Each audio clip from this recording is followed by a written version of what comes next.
We are a community of possibilities, never content with the way things are. What is possible propels us forward. We see the possibilities by knowing where your assets are located, knowing where critical issues are unfolding, knowing where your best work is being performed. Location intelligence helps you support sustainable growth, brings a community together, and helps you explore possibilities for the future. You empower GIS intelligence to identify risks, reduce costs, share critical insights, solve problems, and work more efficiently. Together, we empower citizens to get involved, to live better lives, protect their neighborhood. These are the communities where we live, where we serve, and where we become connected. Together, we create endless possibilities. Together, we are transforming the way communities work by empowering GIS intelligence.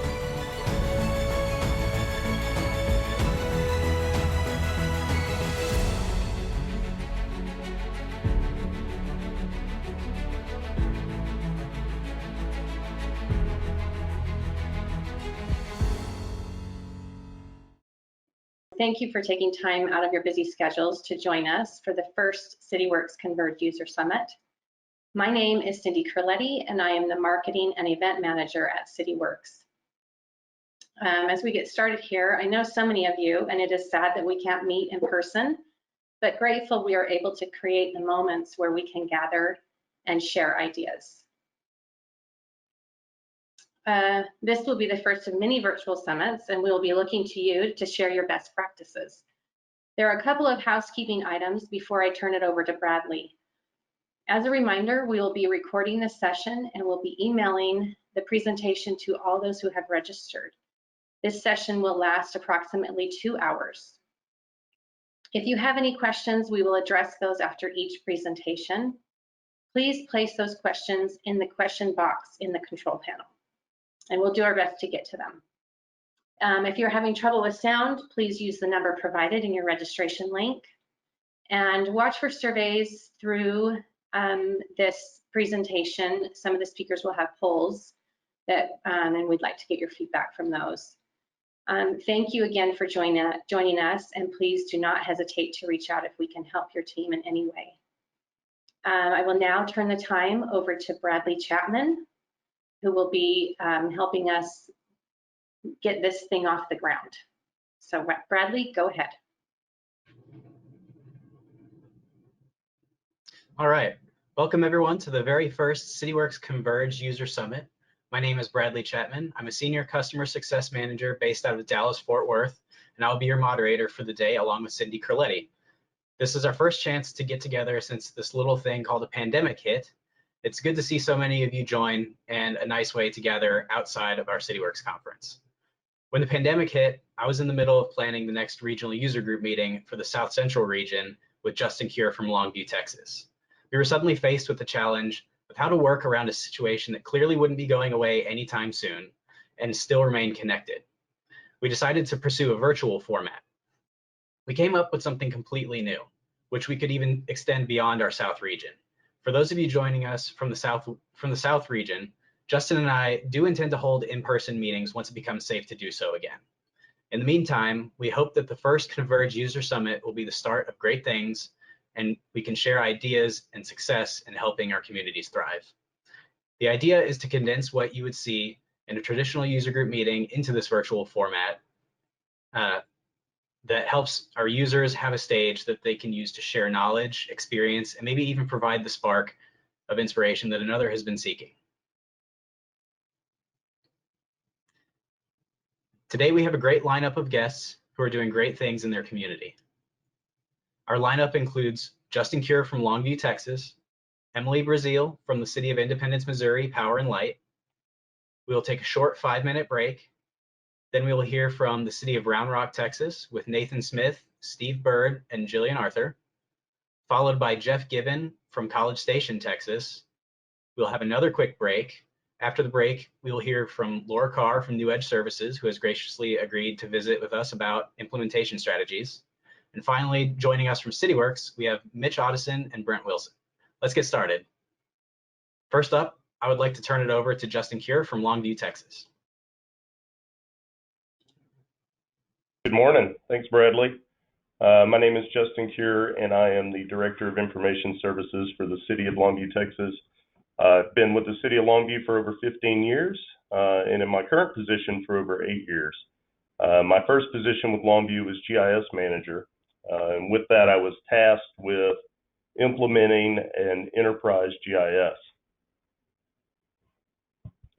Over the last 15 years, we've implemented that enterprise GIS, but we've also been fortunate enough to create a enterprise Cityworks, or a Cityworks instance used throughout our entire organization. Thought I'd take some time this morning to explain what that looks like and share some interesting ways we're utilizing Cityworks.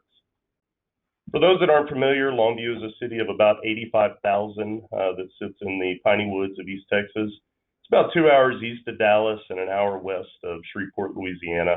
Our primary industries revolve around oil and gas, manufacturing, and medical.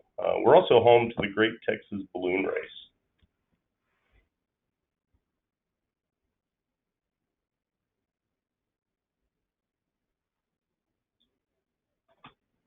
All right, so in 2009, we implemented Cityworks Desktop AMS for Public Works. For those that don't remember or weren't using Cityworks during that time, it sat on top of ArcGIS Desktop. The groups involved with our first implementation included street repair, traffic signals and signs, drainage infrastructure, maintenance, wastewater system repairs, and water system repairs. With this implementation, Public Works eliminated 6 different Access and FoxPro databases that were not tied to any features or locations. One unique way we use Cityworks today in Public Works is that we captured non-metered water usage by using work orders to track equipment fill amounts and amounts used for creek and sewer flushings. We provide a water loss calculator on an inbox tab to estimate water loss based on the type and size of a break, the pressure and leak time. The loss is recorded on water main break work orders. All these water usage amounts are accumulated and reported on a crystal report to understand how much water we're losing from the system. In 2010, we moved parks maintenance and parks recreation to Cityworks. This, of course, included all maintenance related to parks, such as restroom cleaning, repairs to lighting, etc. It also included the recreation side of parks so that they could create work orders for things like baseball field prep for games and maintenance that is reported directly to them. In addition to the flexibility of communication, it also eliminated another piece of software that we were maintaining and paying licensing for. Parks uses the Cityworks inspection feature to record play area playground inspections on a weekly or biweekly basis. Condition scores are calculated for each inspection. This information identifies repeat issues and a history of the condition at regular and frequent intervals. These inspections can provide historical proof of condition if needed in the event of an accident. In 2011, we introduced Cityworks to our wastewater treatment plant and all 3 of our water treatment plants. These divisions had not been using any software to monitor work orders and were instead relying on emails as a form of work assignments. This implementation was the first time we utilized related assets within Cityworks. We use related assets to track work order and costs for expensive assets not shown on the map due to their physical size. This example is from the wastewater treatment plant. We select a building on the map and then open the asset viewer to see all of the assets within that building. A work order can be created for any of the listed assets, even though they're not shown on the map. This allows maintenance or replacement of expensive pumps or motors to be tracked. Also in 2011, we introduced our citizen reporting app, CitySend, provided by Rock Solid Technologies. Back then, it was just a way for our citizens to tell us about service requests from their smartphones that integrated fully with Cityworks. This week, we released version 3.0 of CitySend that now includes the ability to pay utility bills, traffic citations, reminders on when to set out your garbage for collection, view GIS web maps, etc. In 2012, we moved Cityworks to the web-based version we're all familiar with today. We also moved Cityworks to the cloud utilizing Amazon Web Services. This provided huge benefits, which include an easier way to use Cityworks in the field and no need to be on the city network. We also replicated our GIS geodatabase to the cloud, which had unforeseen benefits such as a backup in case of on-premise failure, more easily deploying web mapping applications, and simpler field data editing. I'd be doing our partner NewEdge services a disservice if I failed to mention them here. They have hosted our cloud Cityworks since the beginning. They've done all of our implementations, and we wouldn't be near where we are today without their assistance. Also in 2012, we implemented Cityworks in our sanitation division to manage bulky item pickups for refuse and limbs, stolen carts, delivery of additional carts, things like that. They had not been using any software previously. One function that was improved in sanitation was bulky item scheduling. Each bulky item pickup is scheduled so that citizens know when they should put the items out at the curb. Before Cityworks, this was done with paper and pen. Now it's tracked in Cityworks, and the report you see is used to see how many pickups are already scheduled on a certain day. This provides more accurate tracking and better decision making. In 2015, we added an asset management administrator position. The expansion and workload had increased so much that it was necessary to dedicate a position solely to Cityworks. Previously, our database manager / app developer also managed Cityworks. With the addition of this position, we were able to expand some administration, project management, and in-house training that has helped a lot. This is probably a good time to talk about my incredible team we have that manages Cityworks.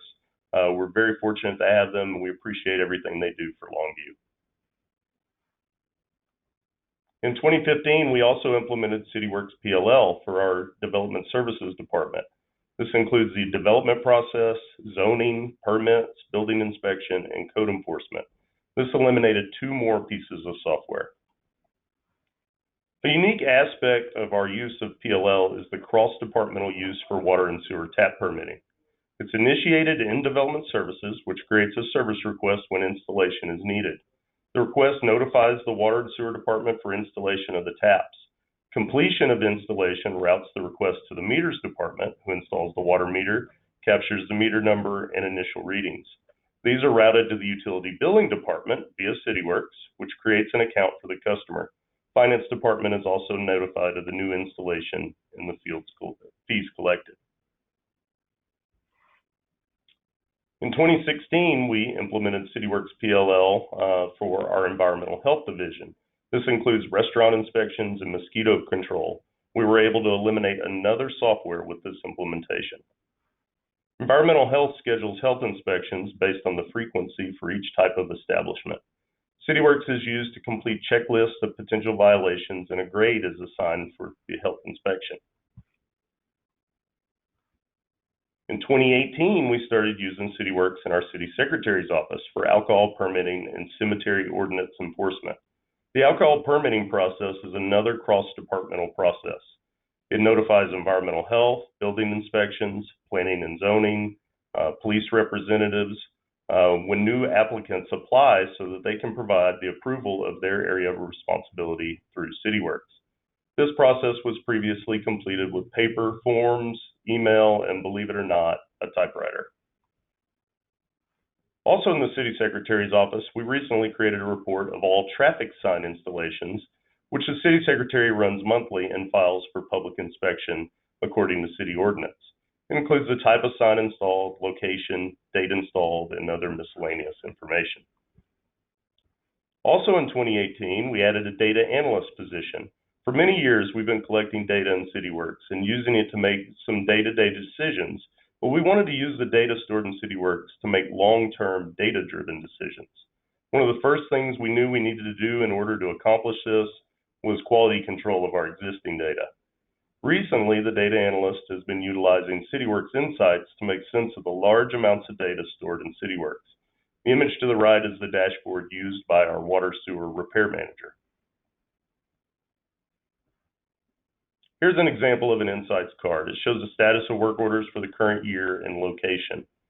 As you can see, the manager has the ability to enable previous years to look for trends. This Insights card shows the location and frequency of water main repairs for 2019. It also shows the number of water main repairs in previous years. With Cityworks, we have eliminated 11 different databases or software, introduced software to 4 divisions, improved reporting, workflows, and collaboration. We're also now making data-driven decisions. With that, I can honestly say the state of the city is strong. So where do we go next? Well, we are currently implementing PLL Public Portal and AMS for our fleet operations. Next, we hope to move our SCADA group and grease trap inspections to Cityworks. We are at the end of year 1 of a 3-year ERP implementation, and we plan to integrate it fully with Cityworks. Lastly, we plan to continue to capitalize on the data in Cityworks with web maps, dashboards, and more advanced analysis. That concludes my presentation. I'd be happy to answer any questions. Thanks, Justin. We've got a couple here. How would you integrate Cityworks with an ERP software? That's a good question. So we have big wants there. First thing we have been considering is actually moving our inventory to that new ERP. It ties real nicely with the accounting piece. But in order to do that, we need to pull that cost of material info for each work order back into Cityworks. So that's one integration. In addition to that, we'd like to see the customer billing information, the utility billing information available on the service request page. Okay, great. Someone has another one here. Justin, what is the size of your Cityworks staff? So we have a asset administrator, a data analyst, and then we have he's their supervisor. He is a application developer. He also manages our geodatabase and really helps out with Cityworks quite a bit as well. Awesome. Okay, one more. How do you embed a crystal report into an inbox tab? Oh, that's a great question. You know, I used to manage Cityworks back in the day, and I'm not near as technical as I used to be. So I'll have to get back to him on that one. Okay. All right. I think we are good. Bradley, are you there? Yes. Justin, thank you so much. That was great. Next up, I'm going to turn the time over to Emily Brazil from the City of Independence, Missouri, Power and Light. Thank you, Brad. Good morning. My name is Emily Brazil. I have worked for the City of Independence, Missouri for 14 years. During this time, I have worked in various departments from water pollution control to the city manager's office. And for the last 4 years, I have been in the Power and Light department where I am the system program coordinator.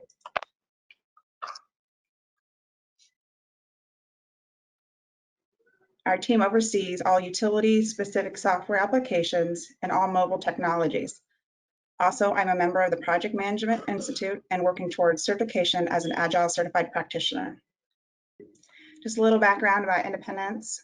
It's the 5th largest city in Missouri, covering 78 square miles, and we are considered the suburb of Kansas City. Independence is unique in that the city owns 3 utilities, electric generation, water and sewer, both which have water treatment facilities. And Independence is the hometown of the 33rd US President, Harry S. Truman, and is filled with rich history. It was a principal starting point of the 3 historic routes west, the Santa Fe, Oregon, and the California trails. We celebrate this landmark with a huge festival each fall. Within our historic district is the Harry S. Truman's home and the Truman Depot and the Presidential Library and Museum. which is currently undergoing a major renovation and due to reopen in the fall of 2020. We are also the home of the Cable Dahmer Arena, which is a host to the Kansas City Mavericks hockey team and the Kansas City Comets soccer team, along with other sporting and concert events. Independence Power and Light is a municipal-owned electric utility that has been providing power to our community for nearly 120 years.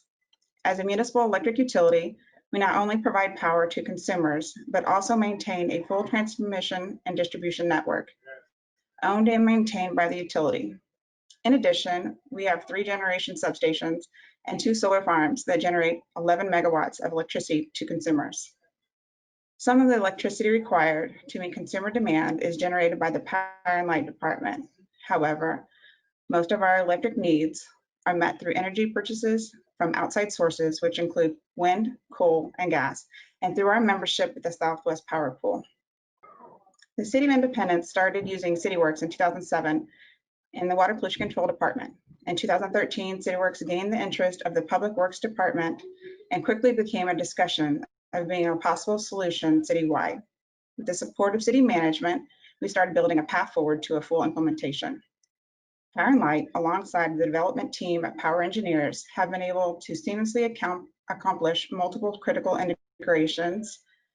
They were able to provide us with robust integrations for processes that yields the flexibility to be adjusted to new systems come online, which is imperative to daily operations. Power and Light deployed Cityworks throughout all aspects of our transmission and distribution in August of 2017, with a user base of 50+ users. Immediately following the successful deployment, we engaged with Power Engineers to tackle the generation facilities. In November 2018, we released Cityworks into production at the power plant, adding more than 50 users.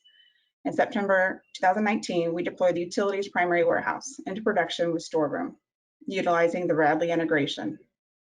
In August of 2019, we started the deployment of substation management, EMS, and that deployment is still ongoing. Power and Light has taken the initiative to fully implement Cityworks application utility-wide. While each of the diverse work activities shown on this slide is dependent on multiple divisions of the utility, we are able to assign unique workflows to each work function at the work order template level to properly route jobs to the next group without the use of paper. You will see on this slide several called out activities we are managing within Cityworks. A couple of highlights from the items of this group would include the management of activities related to documentation and reporting, such as diversion and tampering, giving us the ability to maintain penalties that are assessed inside Cityworks and billed back to a customer. Tree trimming and forestry. All vegetation management is conducted inside Cityworks, including grid trimming, land clearance, and storm-related work activities. Substation management. A custom importer was developed to bring external inspections into Cityworks inspection template. Storeroom, we are utilizing all aspects of the storeroom module, including requisitions, receiving, issuing, cycle counts, and audits, while managing multiple warehouses in various locations. Our warehouse has a barcode inventory system utilizing barcode scanners and the Bradley integrated solution to manage real-time transactions. And with that, let's take a deeper dive into how we are managing our meter activities at the utility. At Power and Light, the life cycle of a meter is pretty unique. Meters start off as a material storeroom item and then become a related object to a feature class in Esri. The cycle begins with purchasing and receiving of meters. These meters are received into inventory by warehouse staff as a material, and then the utility data specialist adds the meters into an Esri object through a custom meter import process. Then through predefined workflows, a meter is installed in the field or a field replacement is performed through equipment changeout process. By utilizing insights, Power and Light will be able to do a life cycle analytics, implement an automated 7-year meter replacement schedule based on the data collection. Once staff has received the meters into the warehouse as a material, meters are then entered into Esri through a custom meter import process. Staff enters a range of serial numbers, then selects from a drop-down predefined selection for meter and stock type, which contains the meter object table attributes. And during the meter import process, meters are also assigned to a fixed location as a related object. Since related objects are not a feature on a map, all meters are associated to a location, whether it's a meter shop, awaiting an installation, or in the field at the customer residence. There are two primary meter workflows. The first would be the meter reader's observation of the meter asset in the field, which could initiate a work order for field crews to respond. A couple of examples might be a yellow glass, the suspected diversion, or if the meter reader is unable to get a read. Another would be new construction, which is initiated from permits and licensing. When the inspector approves the permit, they then create a necessary work order to complete the temporary meter install. Inboxes and safe searches are utilized to communicate to crews all outstanding work activities needing review. As meter installs are performed in the field, utility data specialist associates the new meter to the customer location as a related object through equipment changeout. This meter to consumer relationship makes it possible for staff to be able to drill down to all related assets at a single customer location. We follow the same process for security lighting and surge protectors that are provided by the utility. Through the equipment changeout process, we are able to track all meter activity at the customer level while also being able to get meter history. From an asset management perspective, we are then able to know two important aspects. For the customer side, we can tell which meters moved in and out. And from the meter asset side, we can see all the locations the meters were connected. The final step of the process is completed through a custom integration with CIS Infinity. The meter changeouts are synced to the customer billing account so that meter reads are applied to the correct customer location and consumption is billed accurately to the customer. As part of this integration, all comments and relative information are synced between both systems and keep both sets of users fully informed about the account changes. Benefits achieved.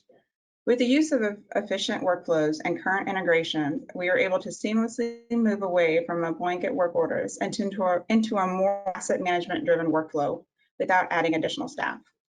With staff now all working within one cohesive system, we have a consistent platform for communicating work activities and generating reports for management. By centralizing our information in an easy to search, single source of truth, we can forecast with greater accuracy, make adjustments earlier, and stay on course to meet our objectives, while efficiently providing a reliable power to our community. And that brings us to the end of my presentation. I'm available for questions. Thank you. Thanks, Emily. We have a couple of questions here. Are your meter technicians using Cityworks in the field? Good question. Our meter techs are using tough books in the field, and they are utilizing Cityworks Office. Okay, great. Here is another one. Does Cityworks support all of the notifications that are triggered? I don't know what that says there. Yeah, does Cityworks support all of the notifications that are triggered? Yes, I mean, we have easy to use email trigger notifications that are out of the box in Cityworks that we use if we need to let somebody know. We utilize inboxes and safe searches throughout Power and Light, and those are great for, you know, when it's the next group's turn to do the workflow, it just instantly appears in their work boxes. And so the guys are using them in the field, they have them on their phones, so they're quickly able to see what work is needing to be done. Okay, awesome. Here's another one. When you retire the meters, what do you do with the features? Do you delete them from the layer after importing them to a related object table, or do you keep them together at a place and forget about them? Excuse me. That's a good question. I will have to double check. I believe that they're noted as inactive, and through the equipment changeout, the new meter would then be associated to the correct customer.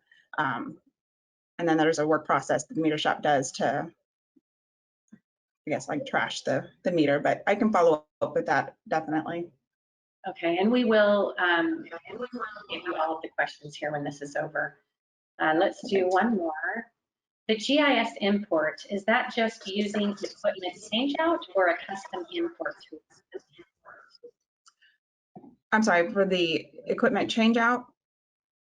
Yeah, Can you repeat the question? the GIS import, is that just using equipment changeout or a custom import tool? No, the meter import is definitely a custom import that we had built in collaboration with engineers to allow us to do bulk import coming into the warehouse. Okay, all right. Thank you so much. And if we missed your question, I apologize. We will, I promise, hand these over to our presenters and they will get back to you. Bradley. Thank you. Thanks, All right. Emily. Thank you, Emily. We'll be taking a short break, and then we will be back to hear from Round Rock, Texas. Thank you.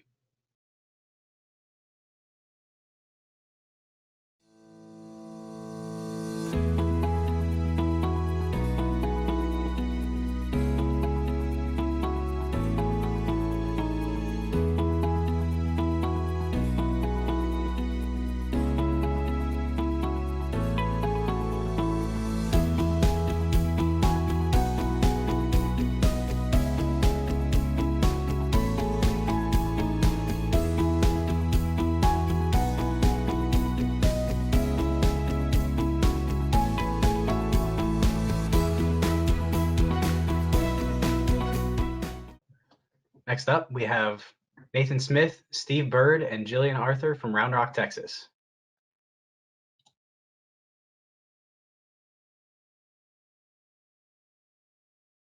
Thanks for having us, Bradley. We're real excited to be here today. All right, so I am Nathan Smith. I am the Geospatial Services Manager here at the City of Round Rock. And joining me today are Steve Bird and Jillian Arthur, System Administrators on my team. Today, we're going to be talking about how the City of Round Rock is taking Cityworks to the next level. And again, we are very excited to talk about how we're doing that. I'm going to give a brief introduction about our city.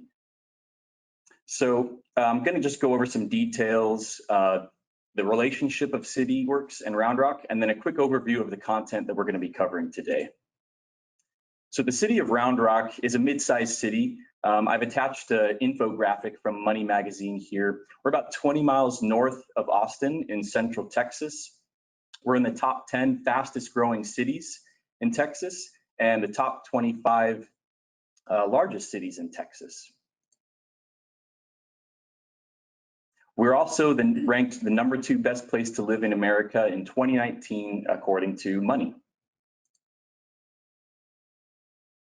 So Cityworks with Round Rock. We implemented Cityworks AMS back in 2014, and we currently have 450 active users, and it's utilized by 3 departments. Our Utilities and Environmental Services Department, that includes water, wastewater, stormwater, our Parks and Rec Department, and Transportation. It's also worth noting that the City of Round Rock has been using Office and mobile exclusively since our initial implementation. I thought it would be important to cover our integrations with Cityworks as well. So Longview mentioned wanting to integrate with Munis ERP. We currently do that. So we integrate with Munis for our employees, their rates, their title, their email, things like that. So HR will enter that information into Munis, and all of that transfers over into Cityworks. We integrate with Trackit, which is a permitting and land management system. It's the equivalent of Cityworks PLL. We have a water service permit workflow that we integrate with that system. We also integrate with Faster. Faster is a fleet management system. So all of our vehicles and equipment and their cost get integrated with Cityworks through that system. We use Public Stuff as our 311. So all 3 departments that leverage Cityworks use the service requests that come from Public Stuff. And the last 2 we're really excited about. We recently integrated with IT Pipes. IT Pipes is a pipe inspection module, and it works with work orders and inspections. We currently leverage their CCTV, pipe, and manhole modules.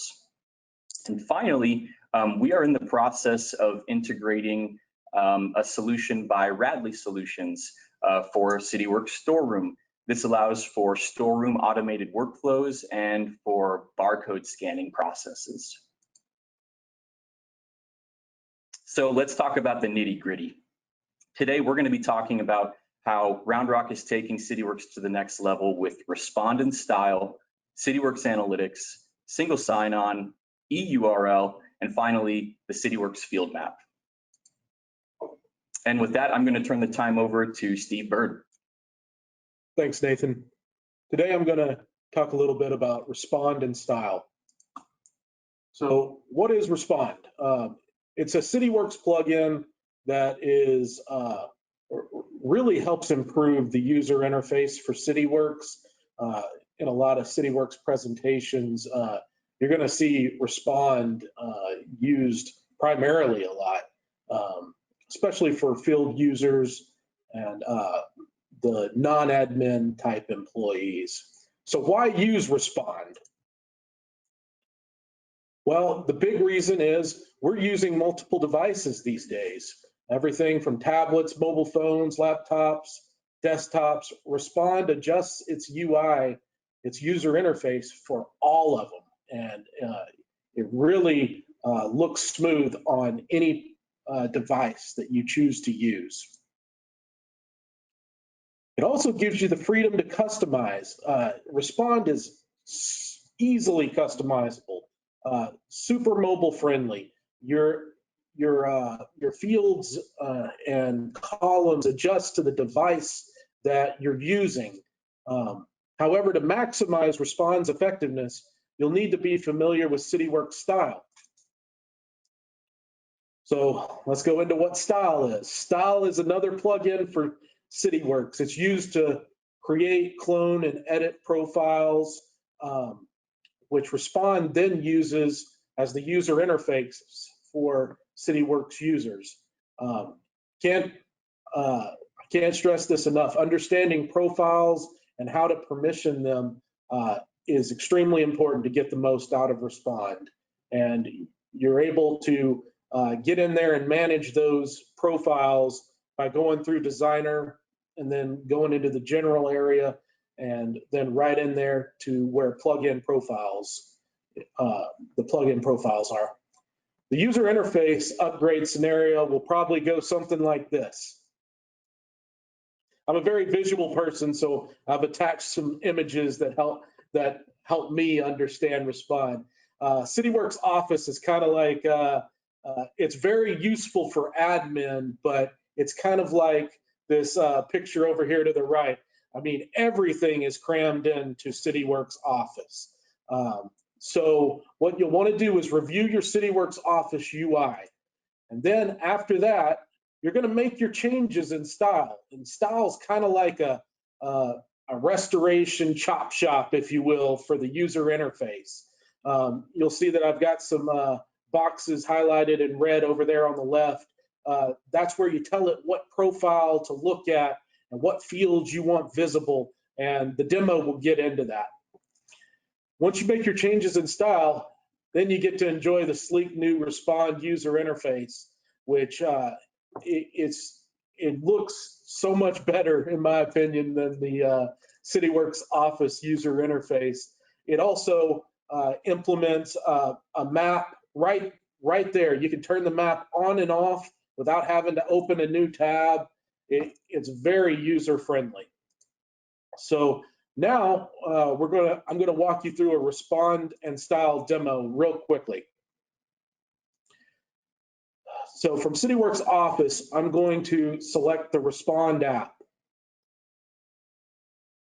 It opens up a dashboard that I have, and I'm going to open this work order right here.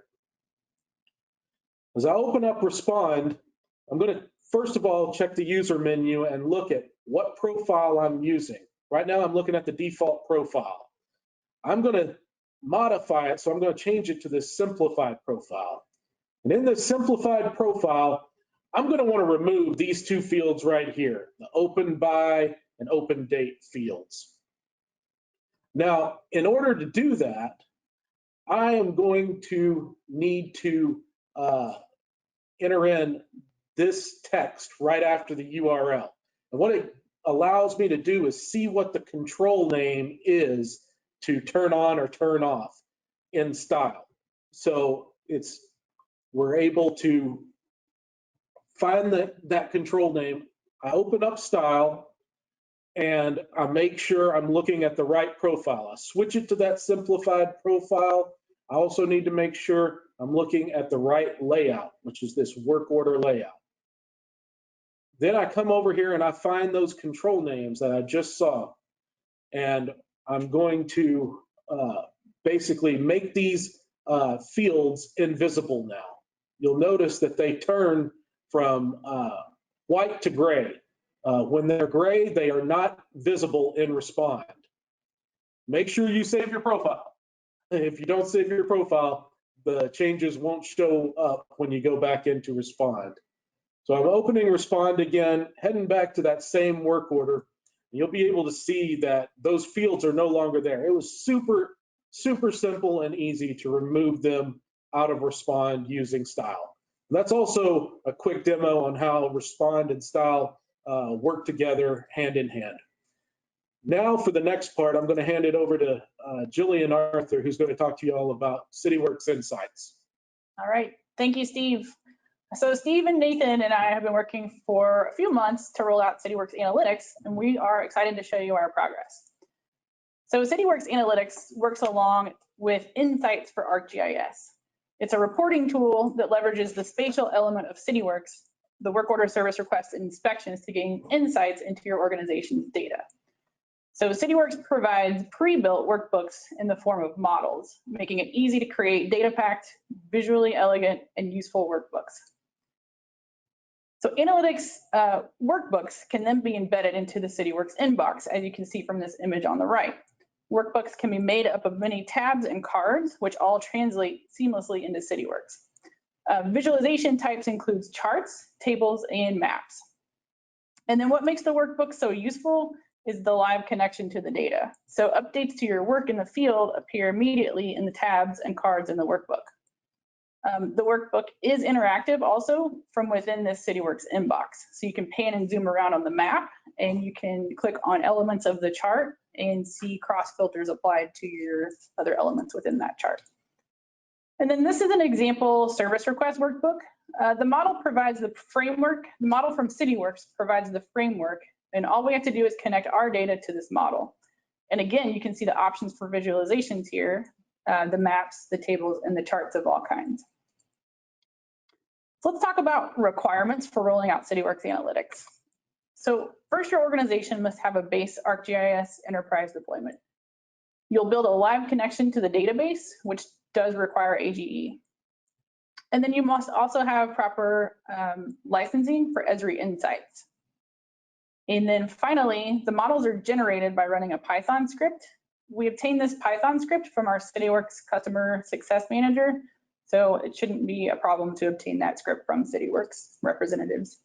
So let me show you a little bit about that Python script. At first, when you receive it, it might be a little intimidating, but I just wanted to show this just to let you know, if you do go this route and launch Cityworks Analytics, don't be intimidated. We simply save this script to the location on your computer and then run it in the command prompt. The script only prompts you to enter or asks you two questions. So you're basically entering the AGE portal URL and your user credentials. Once you enter those, it adds all of the pre-built Cityworks models to your Insights environment. So it's very simple.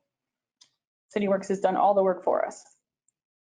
And so next I'll be demonstrating Cityworks Analytics in action. I'll show you how to open a model, connect to a database, configure Cityworks Analytics workbook, filter and update visualizations, and then finally share a workbook within Cityworks inbox. And this demo assumes that you have already run the Python script and installed the models. So navigate to your ArcGIS portal site and open the Insights app. Click on the models underneath the analysis header. This opens the models that were added when you ran the Python script. Here we're going to open a blank work order model and show you how to set it up. Click on your database connection next and select the data set that corresponds to the model, in this case, the work order table. You must Once you select the work order table, you must enable the location to provide a spatial reference as shown here for any data to appear on the map. And you can see the work order template here on the right-hand side. This template is what's created by Cityworks from that Python script. And the next step is to map the template's fields to your dataset fields. And because this was built by Cityworks, the mapping is pre-configured. All you need to do is select the work order dataset and check the field mapping and click update. And the cards will automatically fill with the data, like magic. You can make your own adjustments to the workbook, which we'll look at now. So you can update the legend from unique points to a heat map, for example. And you can zoom in and pan around on the map element. And you can click on an item in a chart and notice that it's interactive. In analytics, this is called cross-filtering. So you can cross-filter the cards so that they react when you click on certain elements. You can very easily add new cards by dragging and dropping your fields over onto the workspace. In this case, I drag the status field over. And if I just want to apply a filter to that one card, I can do so quite easily. So in this case, I'm applying a filter of, I only want to see open work orders. So I turned off any closed or completed work order values. And the other thing you can do very quickly and easily with analytics is to change the chart type on the fly. So in this case, I'm changing it from a donut chart to a tree map. And then finally, it's also very easy to change the base map as shown here of your map elements. So next, let's take a look at sharing the workbook. We do want to have it easily accessed for our end users. And to do so, we will ensure that the workbook is shared within the Insights environment with everyone in this example. You can share it to a group as well, but in this case, to make sure that end users have proper permissions, I just shared it to everyone. You're going to copy the link from the workbook and then go within Cityworks and add an HTML widget. And so here I'm just adding the widget, updating the size, and then adding the URL to this field. So a trick here, once you add the URL, is to change the text from edit to view so that your end users only have view access and cannot edit the workbook. And then it appears in your Cityworks inbox and it's embedded, and it is that simple. So thanks for watching the Cityworks Analytics demo. And next, Nathan will wrap up our presentation and show everyone a few other Cityworks improvements we've been making over the spring. Great, thanks, Jill. So like Jill said, let's talk about some of the last improvements that we've been doing for Cityworks. The first one that I want to cover today is single sign-on. Single sign-on is really cool. It works with your ArcGIS Enterprise or ArcGIS Online deployment. The cool thing about this is it allows your end users to use Active Directory credentials as opposed to built-in credentials in Cityworks. There are some pros to this, of course: improved security, decreased employee administration for your Cityworks administrator, and then one thing that I'm very excited about is web map integration. All the web maps that you've created in ArcGIS with that username are ported over to Cityworks, so you can load them or create them from within the Cityworks UI. This is what the sign-in screen looks like once you've configured single sign-on. You'll see a link above the standard credential input area. So I want to show you real quick what that experience looks like for Round Rock when we sign in. Our users simply need to click that link, and then it takes them to our ArcGIS Enterprise login page. And it's as easy as 1, 2, 3. All my information, such as my profile image and data, is transferred over. I don't even need to enter any credentials in. I also want to show you how easy it is to configure single sign-on with Cityworks. All you need to do is create an app, and we've done that using ArcGIS Online for the purposes of this demo. So create an app, give it a name, and the app is empty. Then you need to go over to settings and look at the app registration info. There's going to be an app secret, a URI for your Cityworks URL, and then an app ID. Then you go back over to Cityworks Designer, General, OAuth 2 clients, and add a client. Once you add the OAuth 2 client, you're simply going to populate all of those fields with the information from the app that you created in ArcGIS. and then single sign-on is ready to go. One thing we noticed that might be a useful tip is the name of the client that you create is what will be displayed for the end users. So you can see here that the name of our client is click here for single sign-on. If you named this Billy Bob, then that's what the end users would see when trying to access single sign-on. Another thing that we're very excited to talk about today is EURL. If you haven't heard of EURL, I'm very excited to introduce it to you. EURL is a really powerful tool that displays all of your Cityworks data in a map. It's really easy to enable. You can either do this for all of your saved searches in Cityworks, or you can enable it one by one for individual searches. The power of this is once you create a saved search, it turns that saved search into a web map, a feature layer, shapefile, or CSV, whatever you prefer to consume that content as. And this is what it will look like. So we've got some saved searches over here. And if EURL is enabled, you'll see these new columns over here. I can consume this search as a map, a service, shapefile, etc. So I'm going to show you how easy it is to take an EURL and throw it into a map. So once you've created a saved search in Cityworks, you're simply going to identify that search and click on the service link. That's going to show a page of JSON, but you can ignore that. All you need to do is copy the URL in your browser, go over to ArcGIS, add layer from web, and paste the URL and add layer.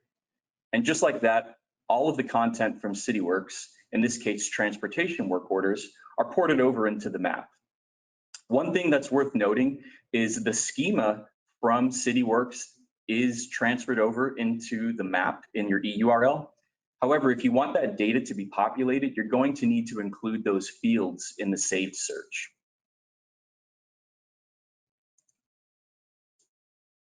So let me show you one other way that you can take EURLs to the next level.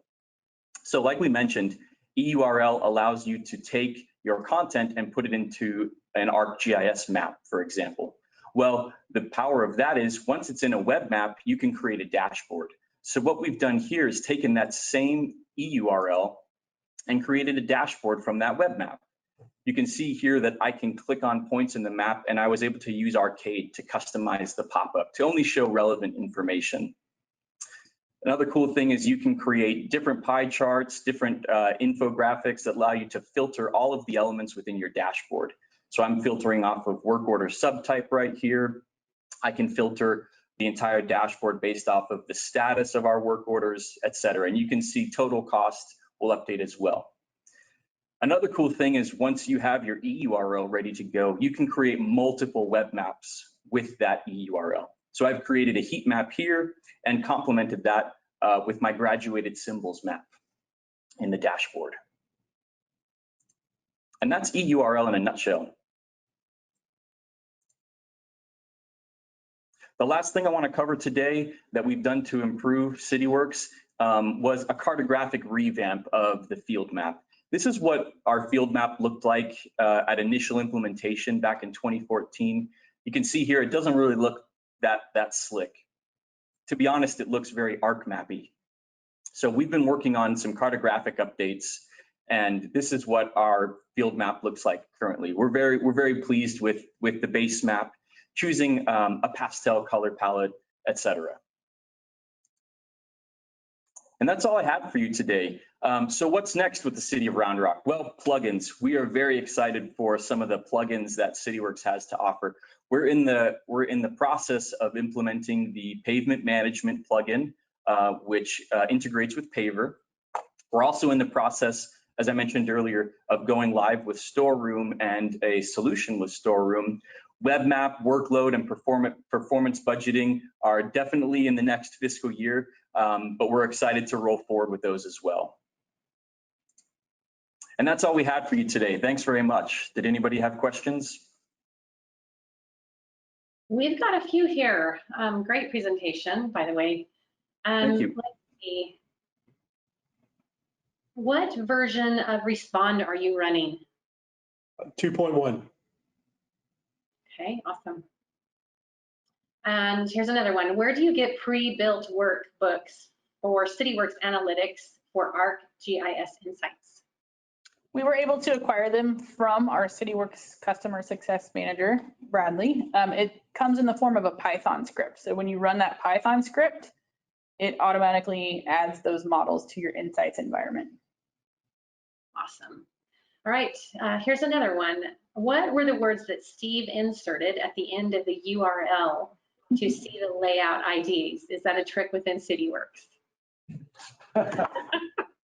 It's a combination of a question mark and it's like ID, map, layout. And I think there's some dashes in there. Yes, that's kind of hacking. I say hacking respond. It's not. I mean, that in the respond guide and the style guide, I believe it brings up that specific text to add to the URL. But it is essential in knowing the control names and what to turn on and off in style. Awesome. Let's do one more here. Is your single sign-on using Azure AD authentication? If not, what is it using? Yes, we are using Azure AD. So single sign-on leverages whatever identity provider that you're using through ArcGIS Online or ArcGIS Enterprise. And our ArcGIS Online is configured to use Azure Active Directory. So that is supported. Okay. All right. And again, if I've missed any questions, I know there's a few here that I skipped over, missed you, but there's a few more coming in. We're going to move on. Thank you so much.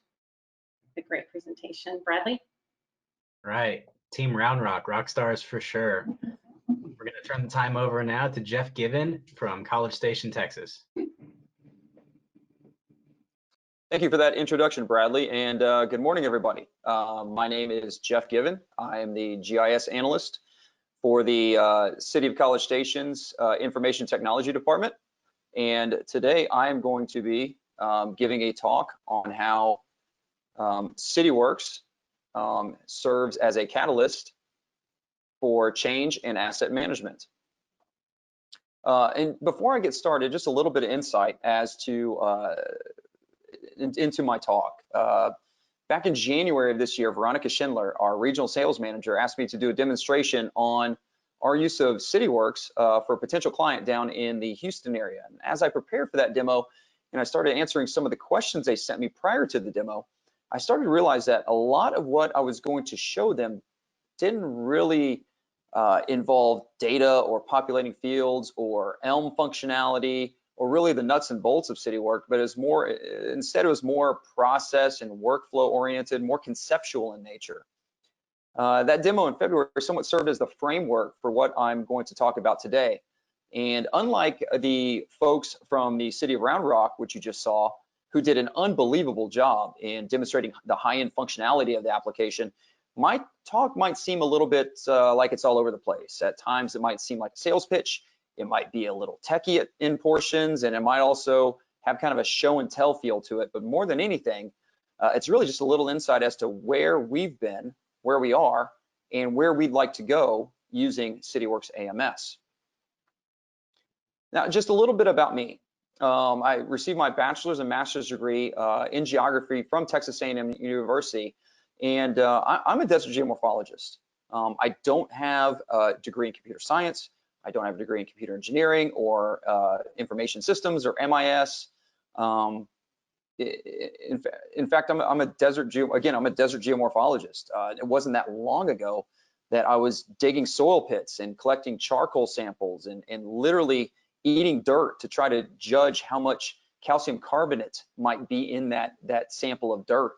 After that, I was a backpacking guide, and after I was a backpacking guide, I spent 4 years as a biology teacher and head girls soccer coach at a high school in the Houston area. In fact, as an undergraduate, I only took one GIS class, and that was Intro to GIS. I don't have any formal training in C++ or Java or Python or HTML. And I say that because prior to being hired as the GIS technician, in the Public Works Department and being handed the keys to Cityworks and to their GIS, well, that was somewhat like giving a monkey a math problem. And since then, I have dabbled in asset management for the Public Works Department. I've also served as a GIS analyst for the Public Works Department until I started my current position as the GIS analyst in the IT department in February of this past year. So enough about me. Let's talk a little bit more about the city of College Station. Obviously, we're the home of Texas A&M University, which recorded nearly 60,000 students, and that's just for the College Station campus for the spring 2020 semester. The city itself is rapidly approaching a population of 120,000. Now, the community is between Texas A&M and Blinn Junior College, which is in our sister city, Bryan, just to the north. Because we have all those faculty and staff from those two campuses, we have a very educated, very active, and very involved community. We have an increasing number of families which are moving to the area to take advantage of the phenomenal school district that we have. And we have a number of what we call old ags retiring to the area. There's a reason for that. And as you'll see in the next slide, we've won a number of awards and recognitions from a number of online and published services regarding how attractive College Station is economically, for retirees, for quality of life. But in regards to the structure of the city, we have 20 city departments and well over 1,000 full-time employees for the 2020 fiscal year. And here are some of those recognitions. This was pulled from the City of College Station's website. Again, a number of recognitions regarding quality of life, economic awards, growth, how attractive the community is for retirees. But if we take a closer look at the city, we are unique in that we're the only city in the country with 6 nationally accredited departments: Parks and Recreation, Water Services, Public Works, and then 3 of our emergency response departments. If we take a closer look, 3 of those 6 are actually our Cityworks users. Our Parks and Recreation department has a little over 20 users. College Station Utilities, which includes our water production department as well as our wastewater department, has almost 90 users. And then the Public Works department, you see at the bottom, has approximately 37 users. Might be a little bit closer to 40 in the very near future. Now, because I spent almost 12 years with the Public Works Department, this presentation will be from a Public Works perspective. And again, we'll give you a little bit of insight as to where we've been, where we are, and where the Public Works Department wants to go. Now, the City of College Station's Public Works Department was originally accredited by the APWA in 2012 and was subsequently reaccredited in 2016. And just this past January, it received its 2nd reaccreditation. There are 7 divisions in Public Works that use ArcGIS as a source of truth or an asset registry for their geospatial information and assets. That includes facility maintenance, street maintenance, drainage maintenance, traffic engineering, traffic signs and markings, and traffic signals, as well as our landscape and irrigation maintenance. Now, the reason that landscape and irrigation maintenance are together there is that they come out of the same financial bucket. However, they essentially function as separate divisions. So you can make the argument there are 8 divisions within Public Works that leverage the ArcGIS suite of products as their source of geospatial truth. There are 8 divisions within Public Works that currently use at least one of the standard Cityworks modules. And by standard Cityworks modules, I'm referring to the work order, service request, and inspection templates. I already mentioned facility maintenance, drainage maintenance, street maintenance, landscape and irrigation maintenance, which again, essentially serve as separate divisions within Public Works, traffic engineering, signs and markings, and traffic signals. However, new to the list is within our solid waste collection division, there is almost a subdivision of solid waste, and that's our recycling and environmental compliance. And we use the service request and work order modules for our recycling, the recycling component of solid waste collections. Streets maintenance and drainage maintenance were the first ones to use Cityworks back in FY07. Which leads me to give you a little bit of a brief timeline into the department's use of Cityworks. Again, for the better part of 10 years, we are using desktop 4.5.x. In October 2017, we did an in-house conversion from desktop to Cityworks Server AMS version 15.1.2. And over the course of the last 3 years, we have made multiple upgrades. And we are currently, all three of the Cityworks departments, or all three of the city departments that use Cityworks rather, are currently on 15.5.4 for their live environment, and their test environment is currently 15.5.5.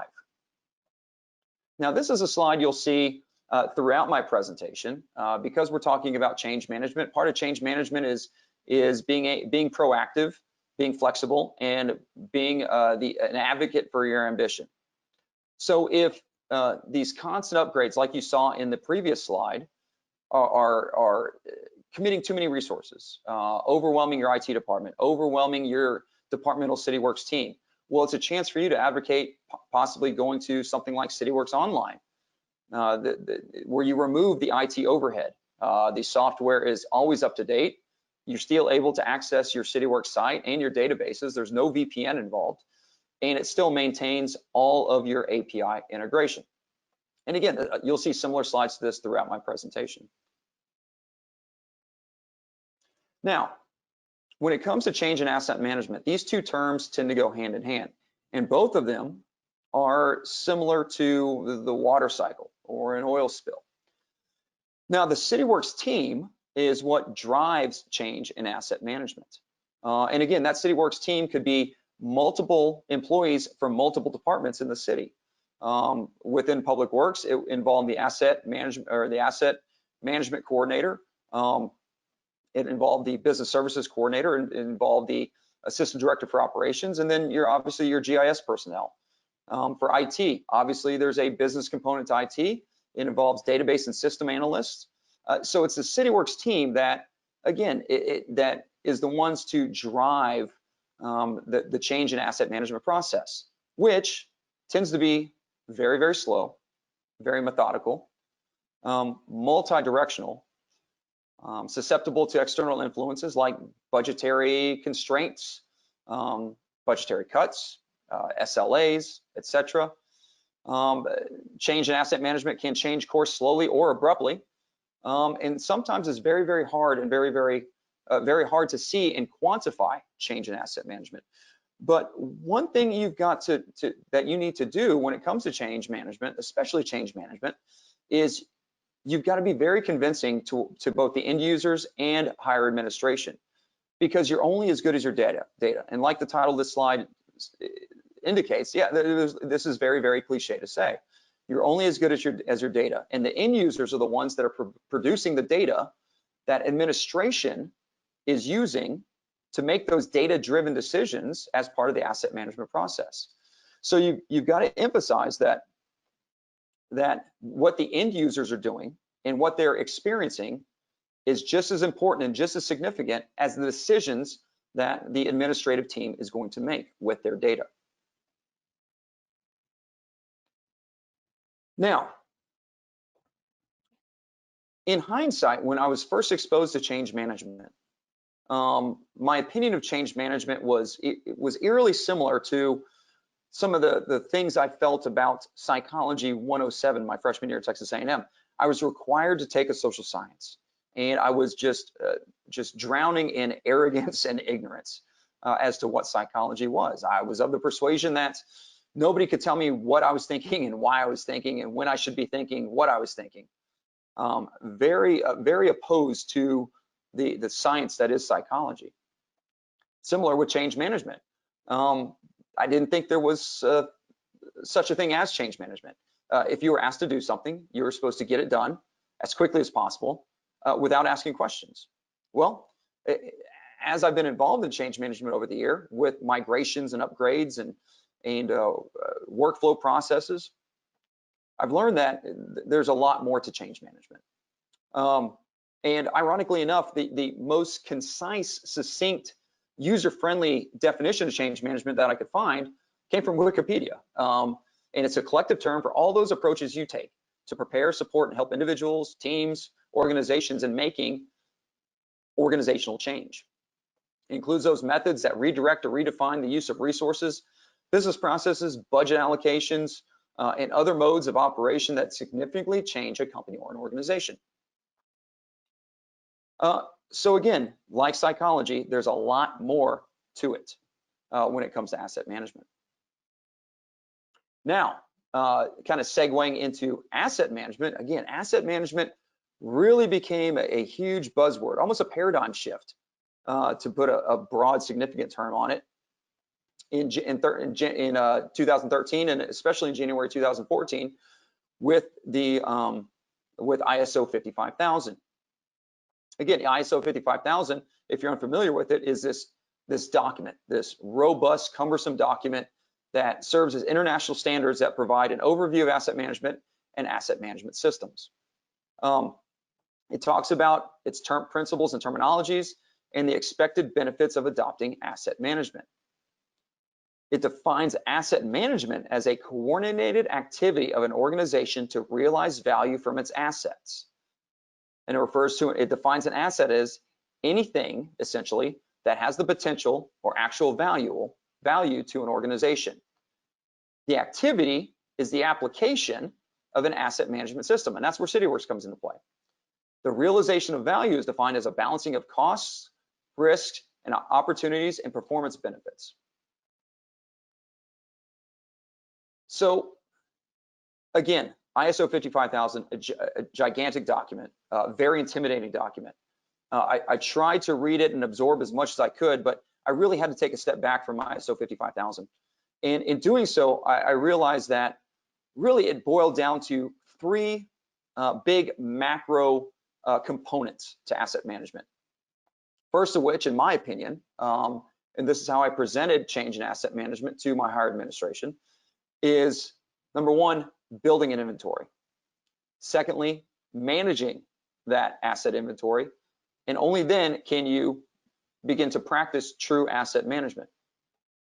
Now, the reason I took this boiled down macro approach is because with so many divisions using GIS and using Cityworks, we have a number of divisions that are at various stages in this three-pronged progression. So we really had to break it down. We can't look at this at a department scale. We had to evaluate where our divisions were in this very simplified definition of asset management. Were they currently building an inventory? Were they actively managing an inventory? And were they practicing true asset management? And if so, to what extent? So the first thing we did was, because we're an enterprise GIS, we're a network GIS, the Public Works Department has their own SDE, or Spatial Database Engine. The first thing we needed to do was we needed to consider every feature data set and the feature classes within that feature data set to be dynamic. Nothing is static. Everything is constantly changing. Like I said in one of my very first slides, we are one of the fastest growing cities, not just in Texas, but in the United States. We are constantly adding infrastructure, drainage infrastructure, street infrastructure, building new facilities. We are having more landscaped areas, improved areas warranted to us, not just from developers, but from the Texas Department of Transportation as well. So we looked at our SDE at a division by division level or basis, and we ask ourselves, what assets do we currently have? What assets are we lacking? And what common attributes or metrics are imperative to asset management? Now, a majority of my talk is going to focus on the second component, which is managing the asset inventory. And the reason is because when we went live with Cityworks in October 2017, Cityworks Server AMS rather, we were exposing Cityworks to a number of first-time users with limited technological education and experience. And because of that, this is where a majority of my the rest of my talk is going to lie in number 2. And more specifically, it's going to focus on the first 2 components within managing that asset inventory: exposing and empowering all users. You want to simplify, standardize, and document workflows. Again, by doing so, you want to remove uncertainty, you want to establish predictability, and you want to embrace simplicity. So I'm going to show you a couple of examples that I passed out to my to the Cityworks users when we first started having these change in asset management meetings.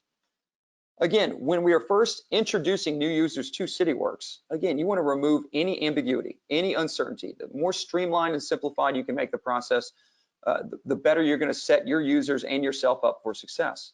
And so these documents are really just providing them with 7 different relationships. The first part at the very top is service requests and how those the geocoder affects the service request module. But it's this a lower portion I want you to pay attention to is the relationships between the 3 main Cityworks modules. And again, those are your inspections, your service requests, and your work orders. And what results in what, how they're related, how they are, how they affect work order cycles, inspection cycles. So again, by doing so, by handing them that before even exposing them to the software, I am simplifying, I'm standardizing, and I am documenting workflows for them.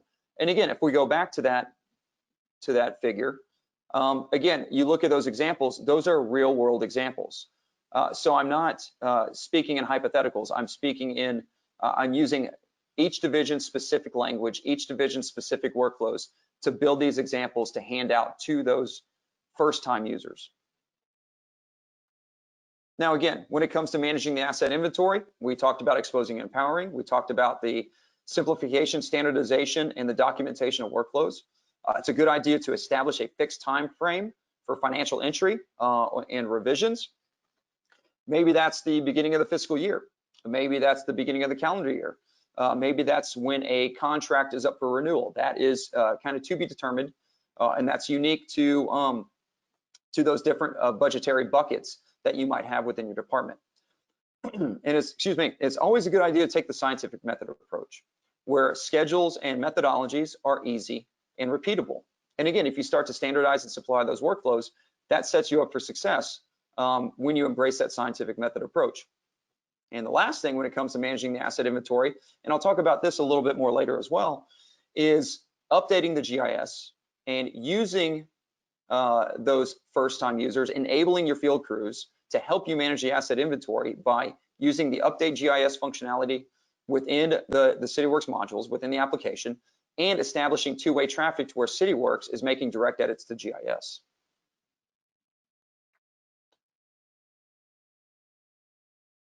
So let's talk about how I exposed and empowered all of those users to help us, the Cityworks team, manage the existing asset inventories. Obviously, by migrating from a license limited version of Cityworks in the form of Cityworks Desktop to migrating to Cityworks Server, we went from a license limited version of Cityworks to a web-based version of Cityworks, which is more accessible to more users. And we also recently issued 28 Dell laptops to various users within the department, specifically the division managers or supervisors, superintendents, as well as the crew leaders and crew foremen.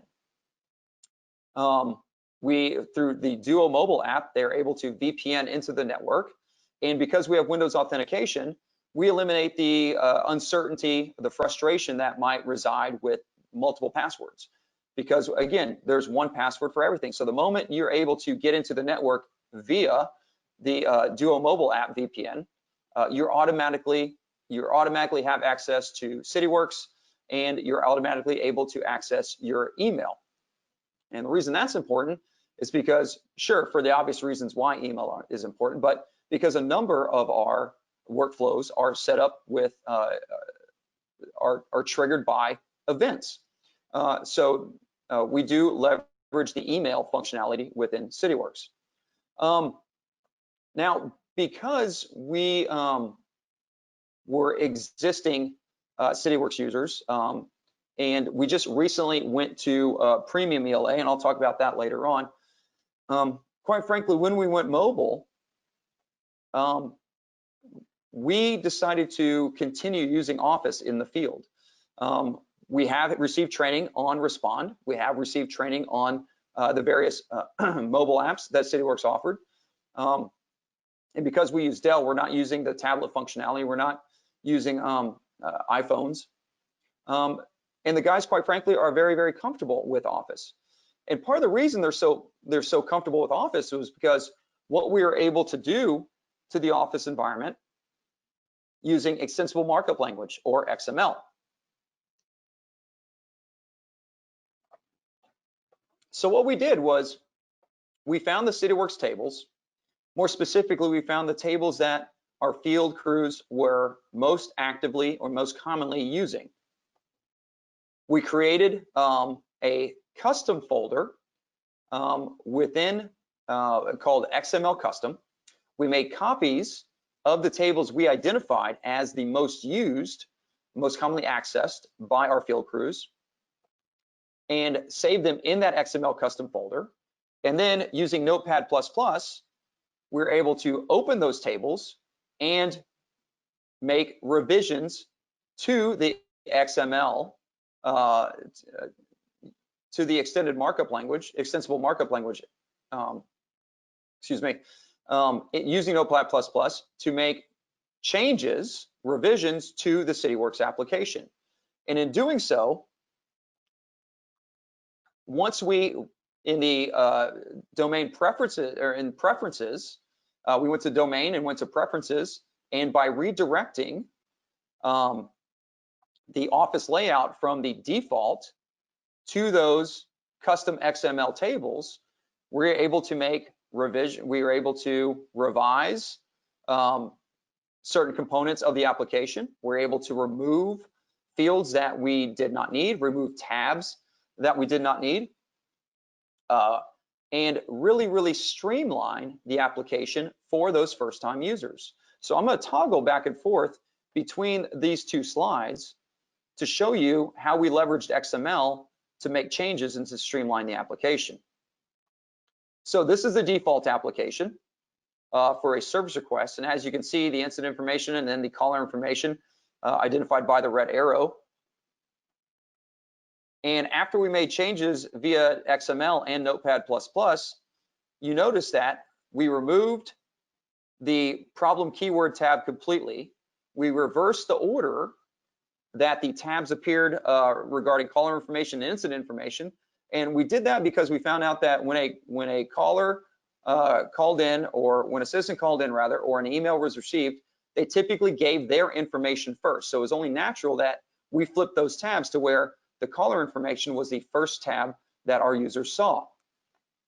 And we were able to remove fields, we were able to eliminate dead space, we were able to remove the problem keyword tab because we were not utilizing it.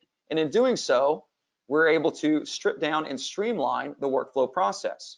And one thing we emphasize to our end users is that we took away everything you don't need. If there is a field that you see on the templates that you use, it needs to be populated. There is nothing there that should be ignored. Everything that you see requires data. And they're very open to that, and very appreciative of that, quite frankly. Now, XML process, using XML is a little bit of a process.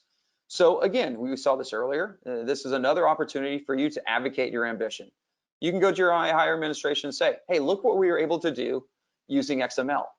If we want to be a little bit more efficient with our time and resources, maybe you can give us the opportunity through training, through web training, or to go through Cityworks UI customization training, which was formerly XML training, or like Steve from the City of Round Rock impressively showed you earlier, taking advantage of Cityworks style to make changes to the user interface.